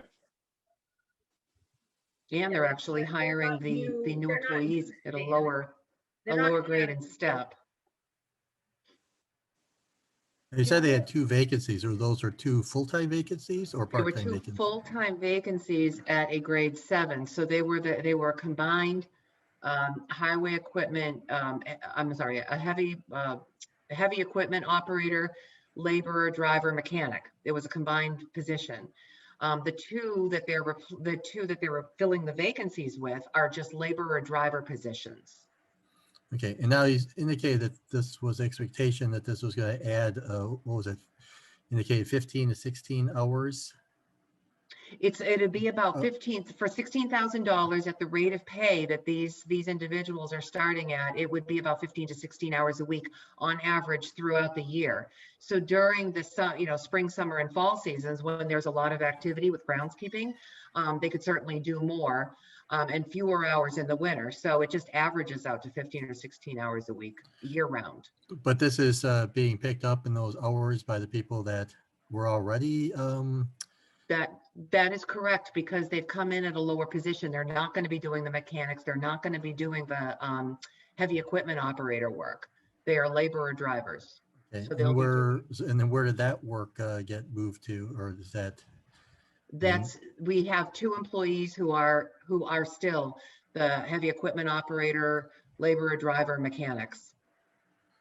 Okay, so they were, I mean, I'm sure it's not this description, but I mean, what you say here, I mean, it sounds like saying that there was idle time. I doubt that was the case. So I'm not seeing where this, you're saying you're adding in, okay, 15 to 16 hours. Is that's a weekly, right? You're saying? Yeah, the things that are missing with the new employees are the licenses to operate the loaders and CDL-B licenses. These 2 new employees do not have those at this time. They could potentially get them later, but they don't have them. So what's missing is that these 2 new employees aren't going to be able to take, they're not going to be able to shift around with the loader. They're not going to be able to drive the loader. They're not going to be able to drive the big trucks. Just the other 3 would be able to. Okay, but the things that they can't do is being taken up by the other employees as that do have those skills as what, overtime or? No. I mean, how are they? I'm not quite understanding where it's like magic hours appearing. I'm not getting a finger on this. The labor, the heavy equipment operator, laborer, driver, mechanic positions don't always do the heavy equipment driver positions. They're interchangeable. They just all had the licenses. So there's not going to be a huge shift in workload because they're not always in a bucket loader and they're not always in a Class B truck or CDL-B truck. So it's not going to be a huge work shift. But you're saying it's 16 hours a week. I mean, and they're if they're picking this up, that means that they weren't doing this before. And if you had these 5 people that were all licensed to do work before, then we either need 5 people licensed to do work in the highway department or we don't. And this could fund an additional part-time position. The 16 hours a week could fund an additional part-time position. One of the full-time laborer drivers could actually take on the cemetery maintenance. An additional part-time employee could come and do building maintenance and other groundskeeping and things like that. It's just shifting from one to the other. It's not adding an intense workload. It's adding 15 to 16 hours a week. Right, but Okay. it feels to me like the highway department's going to come to us next year and they're going to say that we now need to get this person licensed because we don't have enough labor to do what we need to do. They are leaving that opportunity open for the full-timers to get licensed, and there will be agreements that are executed. But that's not, the cemetery groundskeeping is not contingent on licensing and or vice versa. So it's a less than a half-time position, 15 to 16 hours a week. But you're looking to add a half-time position, basically. I mean, that's They how I could add a understood this half-time from the position, original. and Okay. that's why it's under the part-time wages line, I believe. Okay, so it's looking to add, Yeah, it's And under I the have- part-time wages line. Can I ask a question? Yeah, I guess where I'm kind of trying to figure out is, and I don't know enough about this, so that's why I'm asking.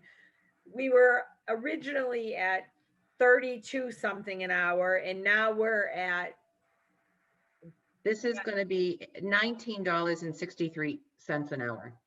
so we're saving how much? I gotta do the math. we're not saving anything because we're spending 16 in one and 16 in the other.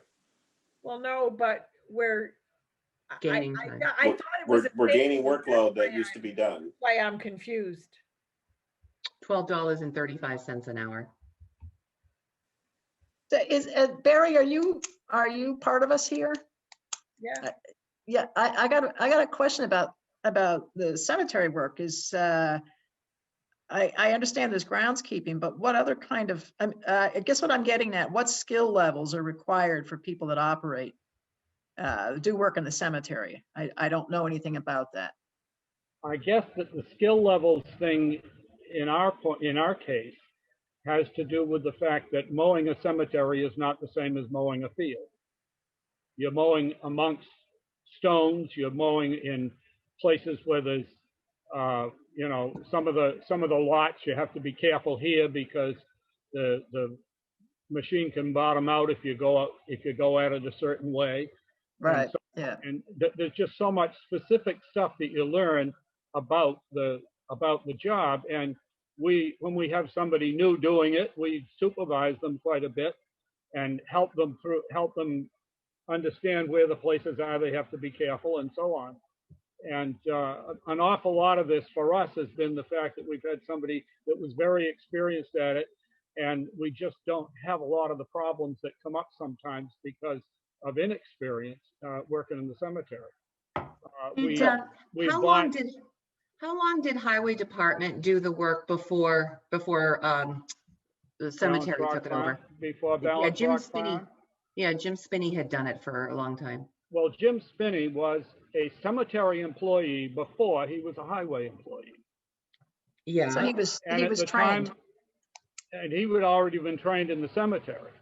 Yeah. And what happened at the time was they created a combined position between cemetery and highway and gave the man a full-time job. And he was still working partly for the cemetery and partly for highway, but he got a full-time job out of it. And that was the system that we had at that time. He's still working under the cemetery superintendent's supervision in the cemetery. But then over time, things developed a bit, and the highway superintendent decided he should be paid something for supervising in the cemetery. And the cemetery said, wait a minute, we already got a supervisor in the cemetery. And this finally led to that arrangement being terminated and the cemetery contracting with somebody else to do the work for us. And we didn't change our budget when we did that. I might say that the $32 an hour is something that was established, the 30 at $30 an hour was established when we went to the contractor thing. And it was before my time on the board. But the thing is that is a person that's contracting, they've got to provide their own benefits. An employee of the town gets benefits, many of them to do with things. And so part of the thing that's involved with that was that we have not increased that. We increased it only the once from 30 to 32 about maybe 3 or 4 years ago. That's the only increase that's taken place in that in all the time I've been on the board. And Margaret, does the 16 or 19 an hour in highway, does that include the benefits, or is that exclusive of benefits? $19.65 an hour for a part-time 15 to 16 hour a week employee is Oh. not benefited. Yeah. So for a part-timer. For Right. a part-timer Yeah. under 20 Yeah. hours is not Yeah. benefited. Okay. And that's groundskeeping, is burials separate, Barry? Is that a separate thing, or is that part of the groundskeeping? That would have been part of the $16,000. I don't know what the arrangement's going to be now. That hasn't been discussed with us at all. Mm. Barry, you don't spend that much on burials, correct? It's about $150 a burial for a full burial, and it's Yeah. how much? 75 for a cremation burial, or 50 for a Mhm. cremation burial?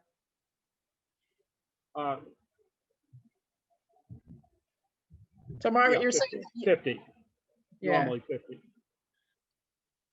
Roughly how many burials do you have to handle a year? Well, it's usually around 20, but it varies significantly sometimes in some years. Margaret, is there a mechanism to have some accountability back to the cemetery group from highway with respect to what needs to be done in a cemetery that isn't the same as a school field or a town road? Yeah, absolutely. So the Cemetery Commission by law has control of the cemeteries, and they would have to provide policy oversight through the superintendent. So to assure that the cemeteries are maintained properly, they would work with the highway superintendent to assure that that's done.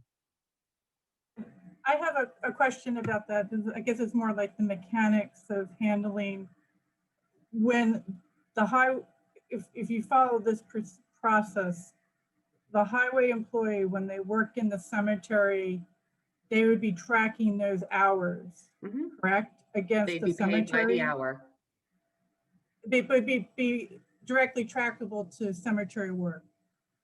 Directly trackable to cemetery work, yes. So they'd be filling out a time card for the amount of work they did at the cemetery versus another duty. Okay.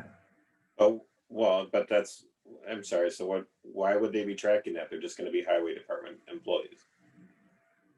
Because highway department employees have multiple duties. They could be. Right, but do we get down to that level of detail of what they're doing and where it gets expended? I mean, it's just expended under highway labor. That's correct. Yeah. And it's not going to their hours aren't going to get shifted to cemetery costs in the budget. It just goes to the highway labor. That's correct. It would go to highway labor, and cemetery would be part of that. Right. Where's the $16,000 shown in the highway budget? Oh, it's in part-time wages right here. It's added to what they had. It's added to the 14,246 from previously.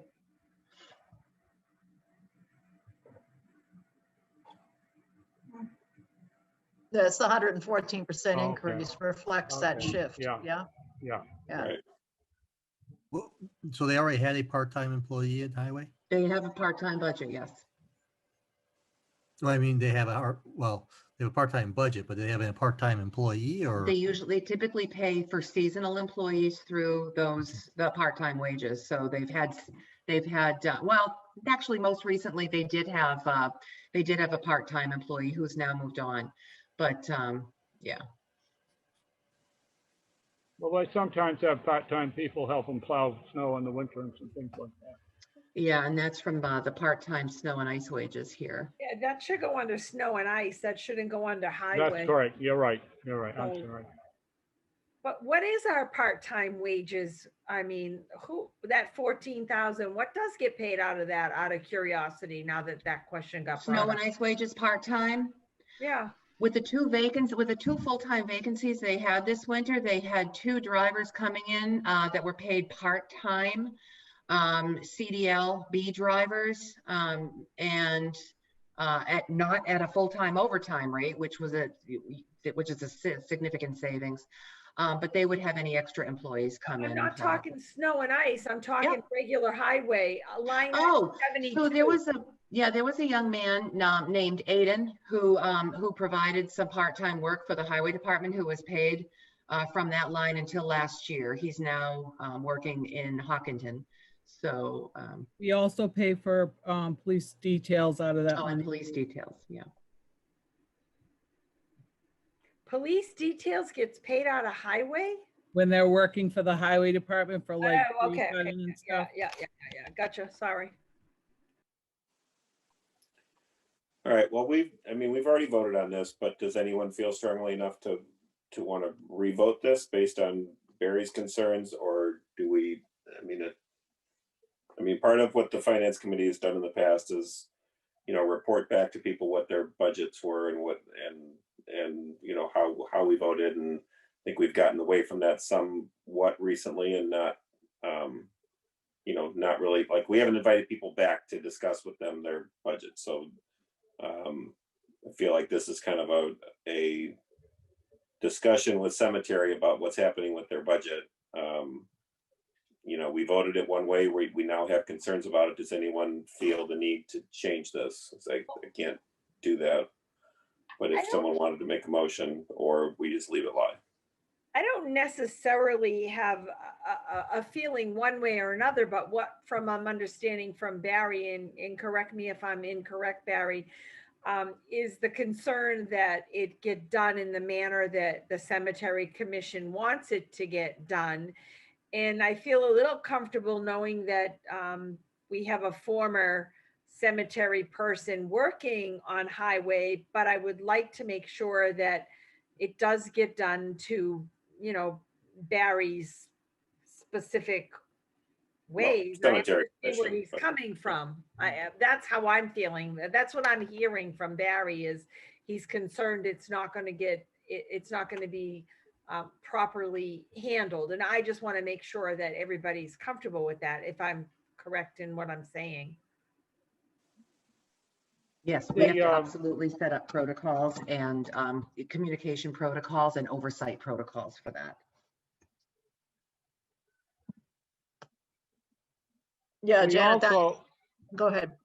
when we discussed with personnel about this whole thing, and they looked at our job descriptions, they felt that the cemetery superintendent was underpaid. And I have thought that for a while too. Mr. Pendergast, that had the job for a long time, had gotten to the point where he really didn't want to see a raise, so we left it alone. But I think that at this point, looking ahead, part of the thing that I'd anticipated based on my discussion with them was that we'd be able to put some more money into the superintendent's salary pay out of this. But if our $16,000 all goes that way, I don't know how much we can do that. Who is our cemetery superintendent at the We moment? don't have one. We have not hired one at this point. Okay, Our plan was to try to hire one as of July 1st. But at this point, I don't know if we can do that. We'll have to work on this whole thing some more, because at the moment, if we've only got the $3,428, I don't know, or plus 68 or whatever, I don't know. I guess I'll have to, we'll have to look at that and try to figure out what we can do. We can't pay him more if it's, we can't take expense money and put it in that, I don't think. Certainly not on our own hook. Were you already Oh, sorry. So were you already exploring? I mean, had a number in mind of what you were thinking for the cemetery Well, commissioner? as I said, we were hoping to combine the two positions Combine them, okay. and thereby take a figure like 16,000 out of expenses and put it into salary. So that instead of paying somebody as an independent contractor, we'd be paying an employee of the town to do the same stuff.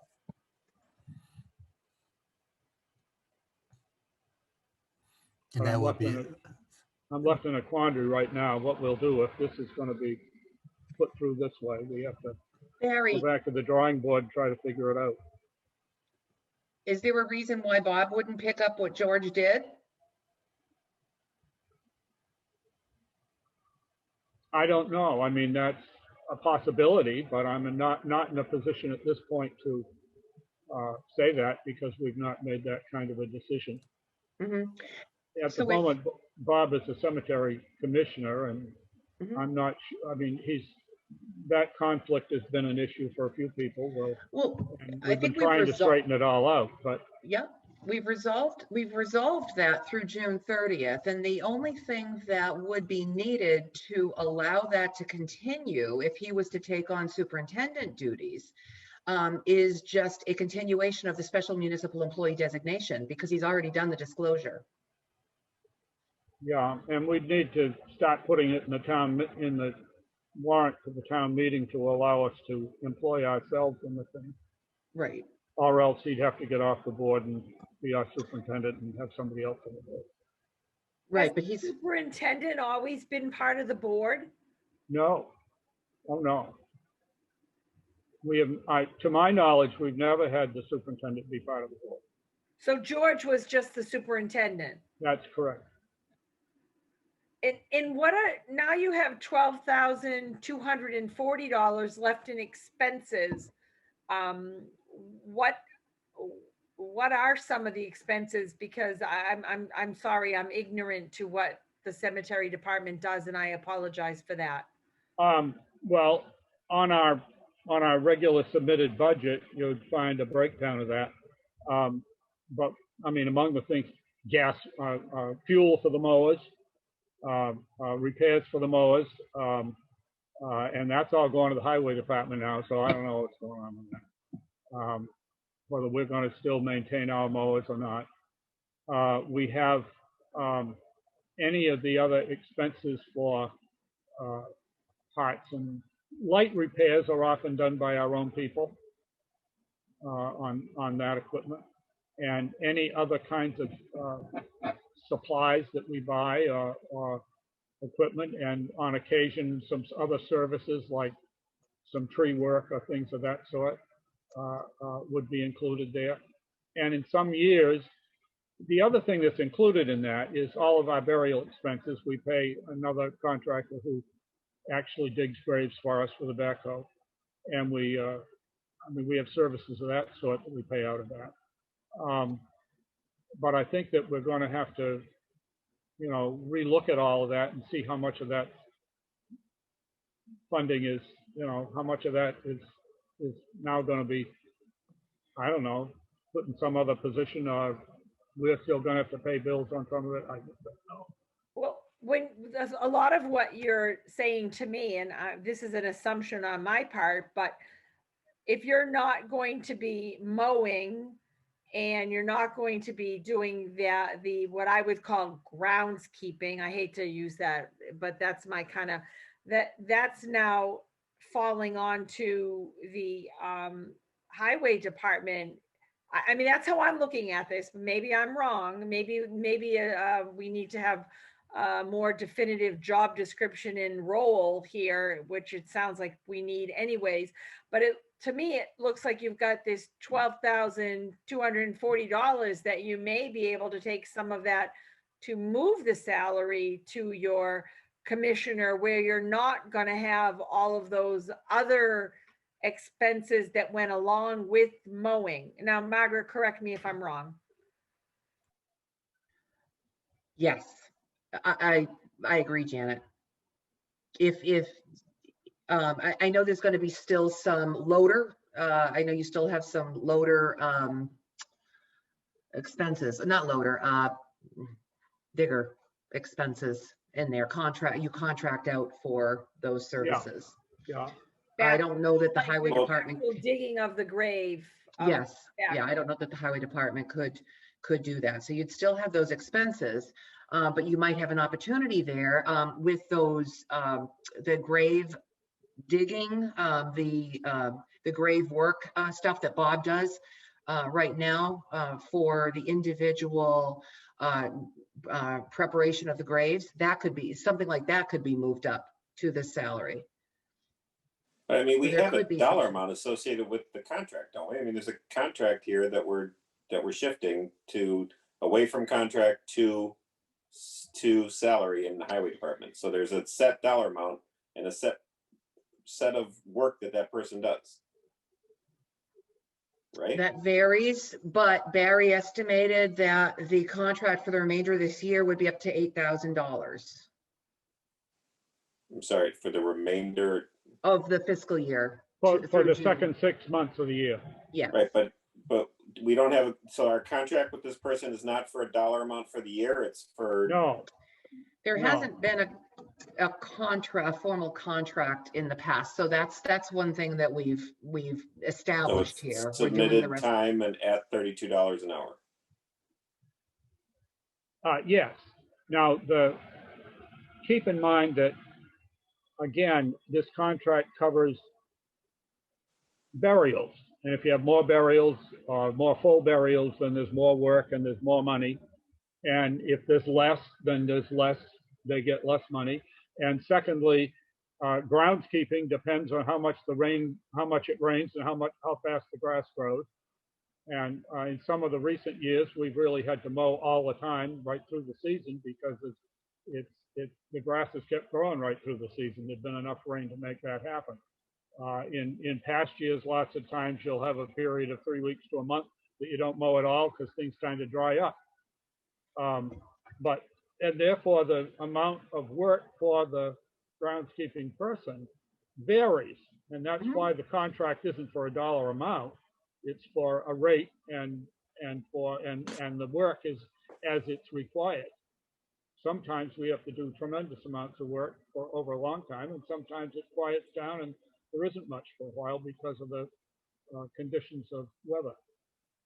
Okay, but I guess what I don't understand, Barry, is why you're concerned about, you keep saying, I don't know how this will be taken care of, or I don't know how that will be taken care of with highway taking over this piece of it. It seems like if you're contracting with somebody to provide a service, then you know what those services are. So you should know what like you just said, I don't know if they're going to be able, I don't know if this will cover gas, or if this is going to pay for this, or I don't know if that's going to pay for that. Don't you know what you're paying for with the contract? And we know what we're doing when we're running our department. When somebody else takes our department away from us, we don't know how those things are going to be handled. In other words, those things haven't been discussed yet.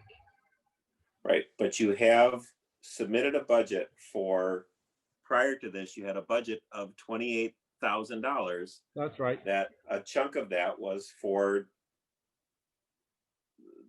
some of that is for labor and some of that is for these other expenses. And That's these correct. other expenses are still in there in theory, right? I mean, you still have I think so. But we're being told that our machines are going to be managed by the highway department, not by us.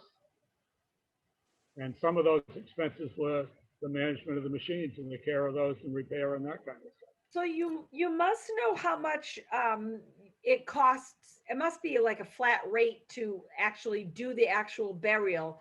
I think I heard 150. I don't know, but so let's just, for kicks and grins, say it's 200, just because I don't know if there'll be inflation or not.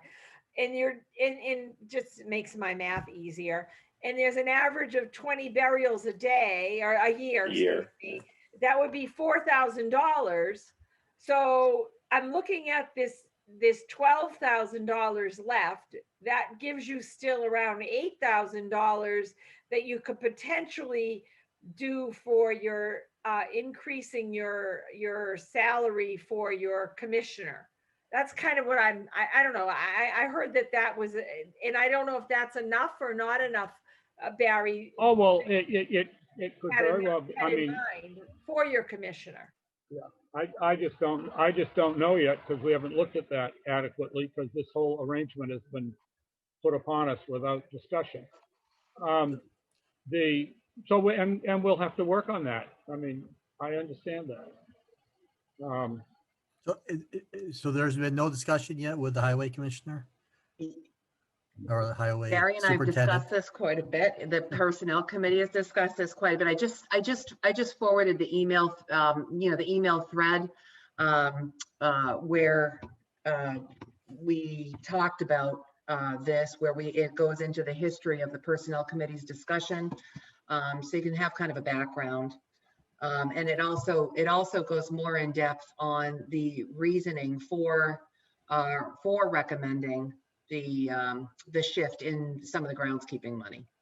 There's one thing in that that's incorrect. Someplace somebody quoted as $34 an hour. And it's $32. It's $32 an hour. Okay. That was not correctly stated in one of those emails. I do know the personnel committee had an issue.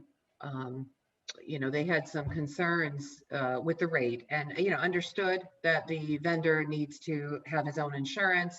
A part-time employee in the town that's under 20 hours a week is not benefited. But the personnel committee noted, or a member of the personnel committee noted, that was only $4 less an hour than our highway and facility superintendent makes. So there were some cost concerns there. And that's where the recommendation on cost efficiency, cost savings came in. They also said that the superintendent was inadequately paid. So therefore, that was one of the other things we were trying to address was that issue. At least that's how we were looking ahead on it. Well, we'll just have to see what happens, I guess. Well, and I guess for one, I don't want to question the personnel committee needs to be able to function as they're designed to function. I think the communication needs to be there. We do have a member of the personnel committee in the audience.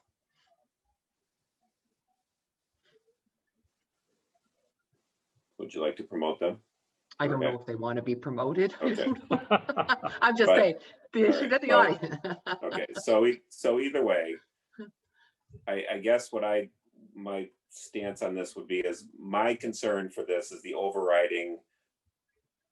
I don't want the highway department budget just growing, backfilling those two.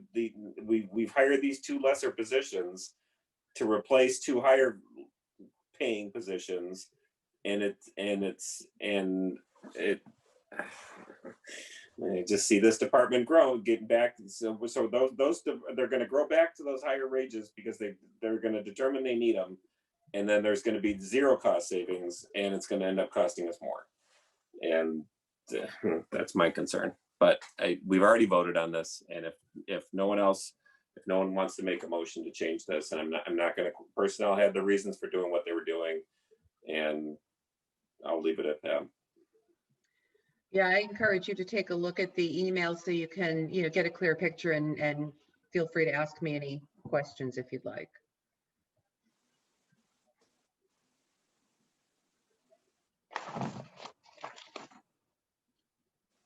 I guess Barry summed it up well, saying we'll see what happens, because to Stan's last comment, it may or may not end up costing more for the town, or less for the town. We just have to see what happens. I really didn't quite understand the answer I got from, there's been discussions with the highway superintendent, with the cemetery, with basically the cemetery board? With the personnel committee. Only with the personnel committee. And we are going to be having. Okay. Yeah, there's going to have to be meetings and coordination between cemetery and highway before the start of the fiscal year, in order to make sure that the communications protocols are clear and oversight is clear. All right, now I think I fully understand Barry's concern here. If my other question with finance is, if we want to shift some money to the cemetery part-time salary so that we can pay our superintendent more, based on the fact that the responsibilities would seem to indicate we should. What's going to be the mechanics to do that if we go to town meeting with this and vote it? I don't know that we can take expense money and use it to pay the superintendent. Well, no, but we also,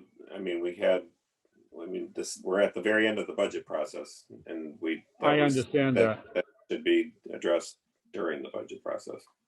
Aren't we allowed to, well, I'm not sure unless it's only at the end of the year, but up to $5,000 be able to request that transfer from one line item to another? They did away with the dollar amount, and you can only do it in the last 2 months of the year. Only the last 2 months of the fiscal year. So they'd have to go to, what do we do? Raise and appropriate? No, that's not. Fund transfer. What is it? Yeah. That we do? I'm sorry. Oh, and end of year appropriation transfer? Yeah. Could you do it that way? I'm just asking for my own education. Well, why don't we ask June, is there ever any money left over in there? In where? In cemetery expenses. Some years, yes, but a lot of years, no. I was going to say, I know there have been many years that we've had to use some of the cemetery trust fund money to, well, I shouldn't say we've had to, but that's what the commission's choice has been, is to use the money versus asking the town for more money. We have on occasion we've had reserve fund transfers some years too. Yeah. Some years, and a lot of that depends on burials, but not entirely. Well, then personnel is going to have to address the salary piece of it when we get to there, Barry. That's going to have to be, that's their job. Was the Cemetery Commission one of the comps, Margaret?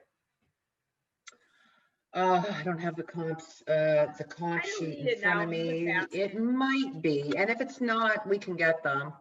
I know that the personnel committee actually did some research on other towns, many of which have cemeteries run under their highway departments, so we can get comps. I just wondered if you're saying that it's probably needs to be paid more.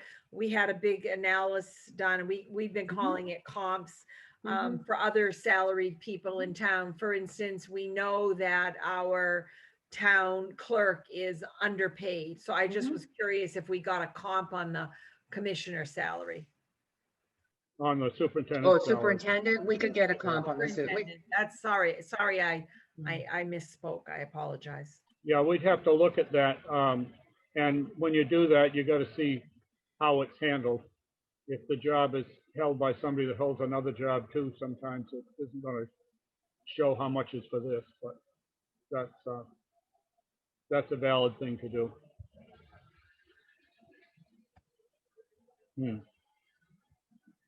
Okay, well, thank you, Barry. And I don't think you probably are quite thrilled, but I assure you I'm not. I know. Anyway, thank you.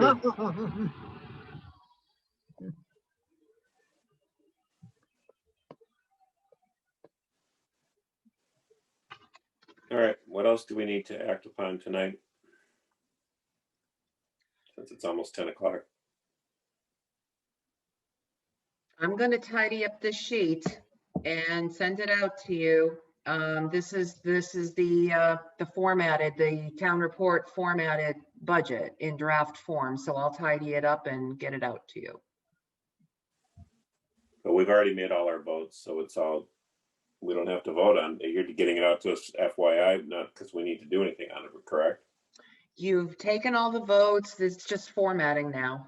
Right. So you're just waiting on the chairman's report.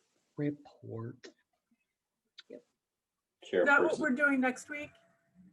Reviewing that? Oh, as of right now, we don't have a meeting set for next week, do we? Oh, we don't? Oh, okay. No, I Or I do got we? in the I habit did, of going every Wednesday. I know. Or do we, Margaret? I don't know. Let me check. I don't think we did. I thought you just did this last week and this week to finish up our I time. actually did book you on Zoom for next week. I don't think I Oh, you did? posted it on my town government yet. Okay. Well, so two things then. So we probably should meet. I will have that letter for people's review. I'll have it before the meeting. We'll have it before Tuesday or by Tuesday for people to review. And then we also need to vote minutes. We haven't voted minutes for a bit. Julie, will you be prepared for minutes at that point? I hope to have at least some of them for next week. My job also got really crazy. Yeah. And I So we keep getting pulled into things that I think are done and are not done. But yeah. June, are you waiting for anything from us? I don't think so. I don't think there's anything. Okay. Knock So on at wood, that point, Julie, I I would don't- say it's just for me. I'm sorry, June, go ahead.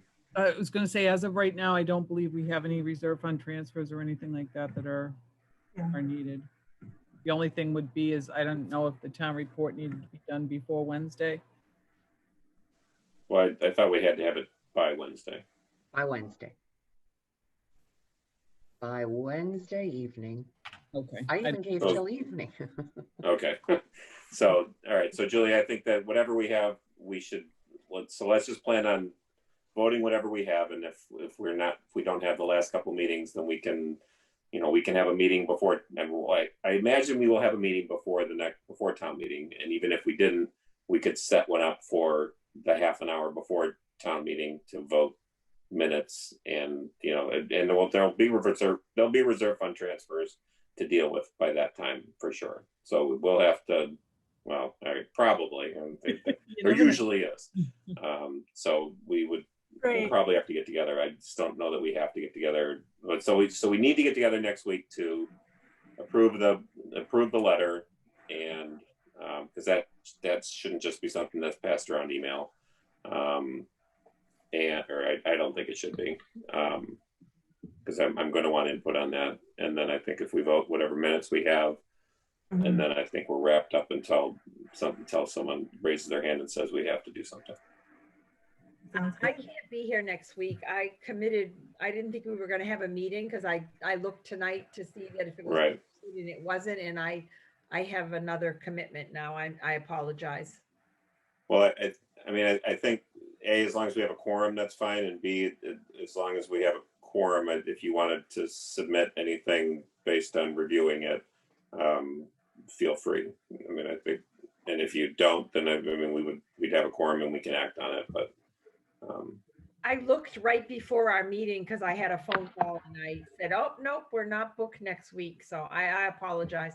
If I can change it, I will. Do you do Okay. anything with, in the past, we used to always dedicate certain sections of the budget to each person right. on the finance committee to be the main person prepared to speak to those areas instead of everybody necessarily be the expert in all the sections. Yeah, and then in recent years, Scott, it's really just been we kind of hand them out at the annual meeting. We haven't done it like to give people in preparation, mostly because it hasn't been that just because they're presenting it doesn't mean that they have to address it. I mean, if there's questions, the committee as a whole deals with them. But I see what you're saying. I'm not sure even how we would divide that, to be honest with you. But okay, we would just sometimes just divide it up, and that gave people the experience of going back to review their notes and remember what was actually said and done, and okay. And rotate it that way. But I don't know how you've done in the past. Yeah, recently it's literally just been the chairman that has handed out the motion slips at the annual meeting and just said, okay, you're reading this section, you're reading, like basically alternating, and we would do, total intergovernmental and, all the, just each group or each block of items and try to divide it up so that it's about evenly spoken. That's about all we were concerned about, much more than someone's expertise on a given section kind of thing.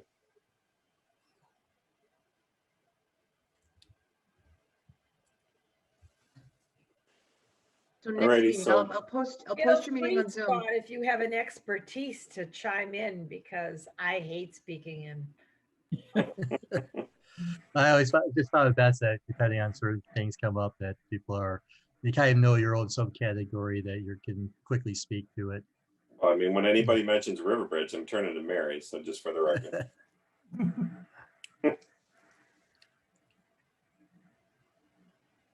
Margaret, I'm sorry, were you saying something? Your meeting next week, it's going to be minutes and review report, correct? Review and approve Correct. report. Okay. Yeah. Thank you. Alrighty, Thank you, well, Margaret, for keeping us straight on that. Yes, thank you. You're And welcome. June, of course. All right, I would Make entertain a to motion. adjourn. Yes, thank you, Janet. I'm always good for that for you, You Stan. sure are. I love you. Because you got to get up early. Motion to adjourn. All right, thank you.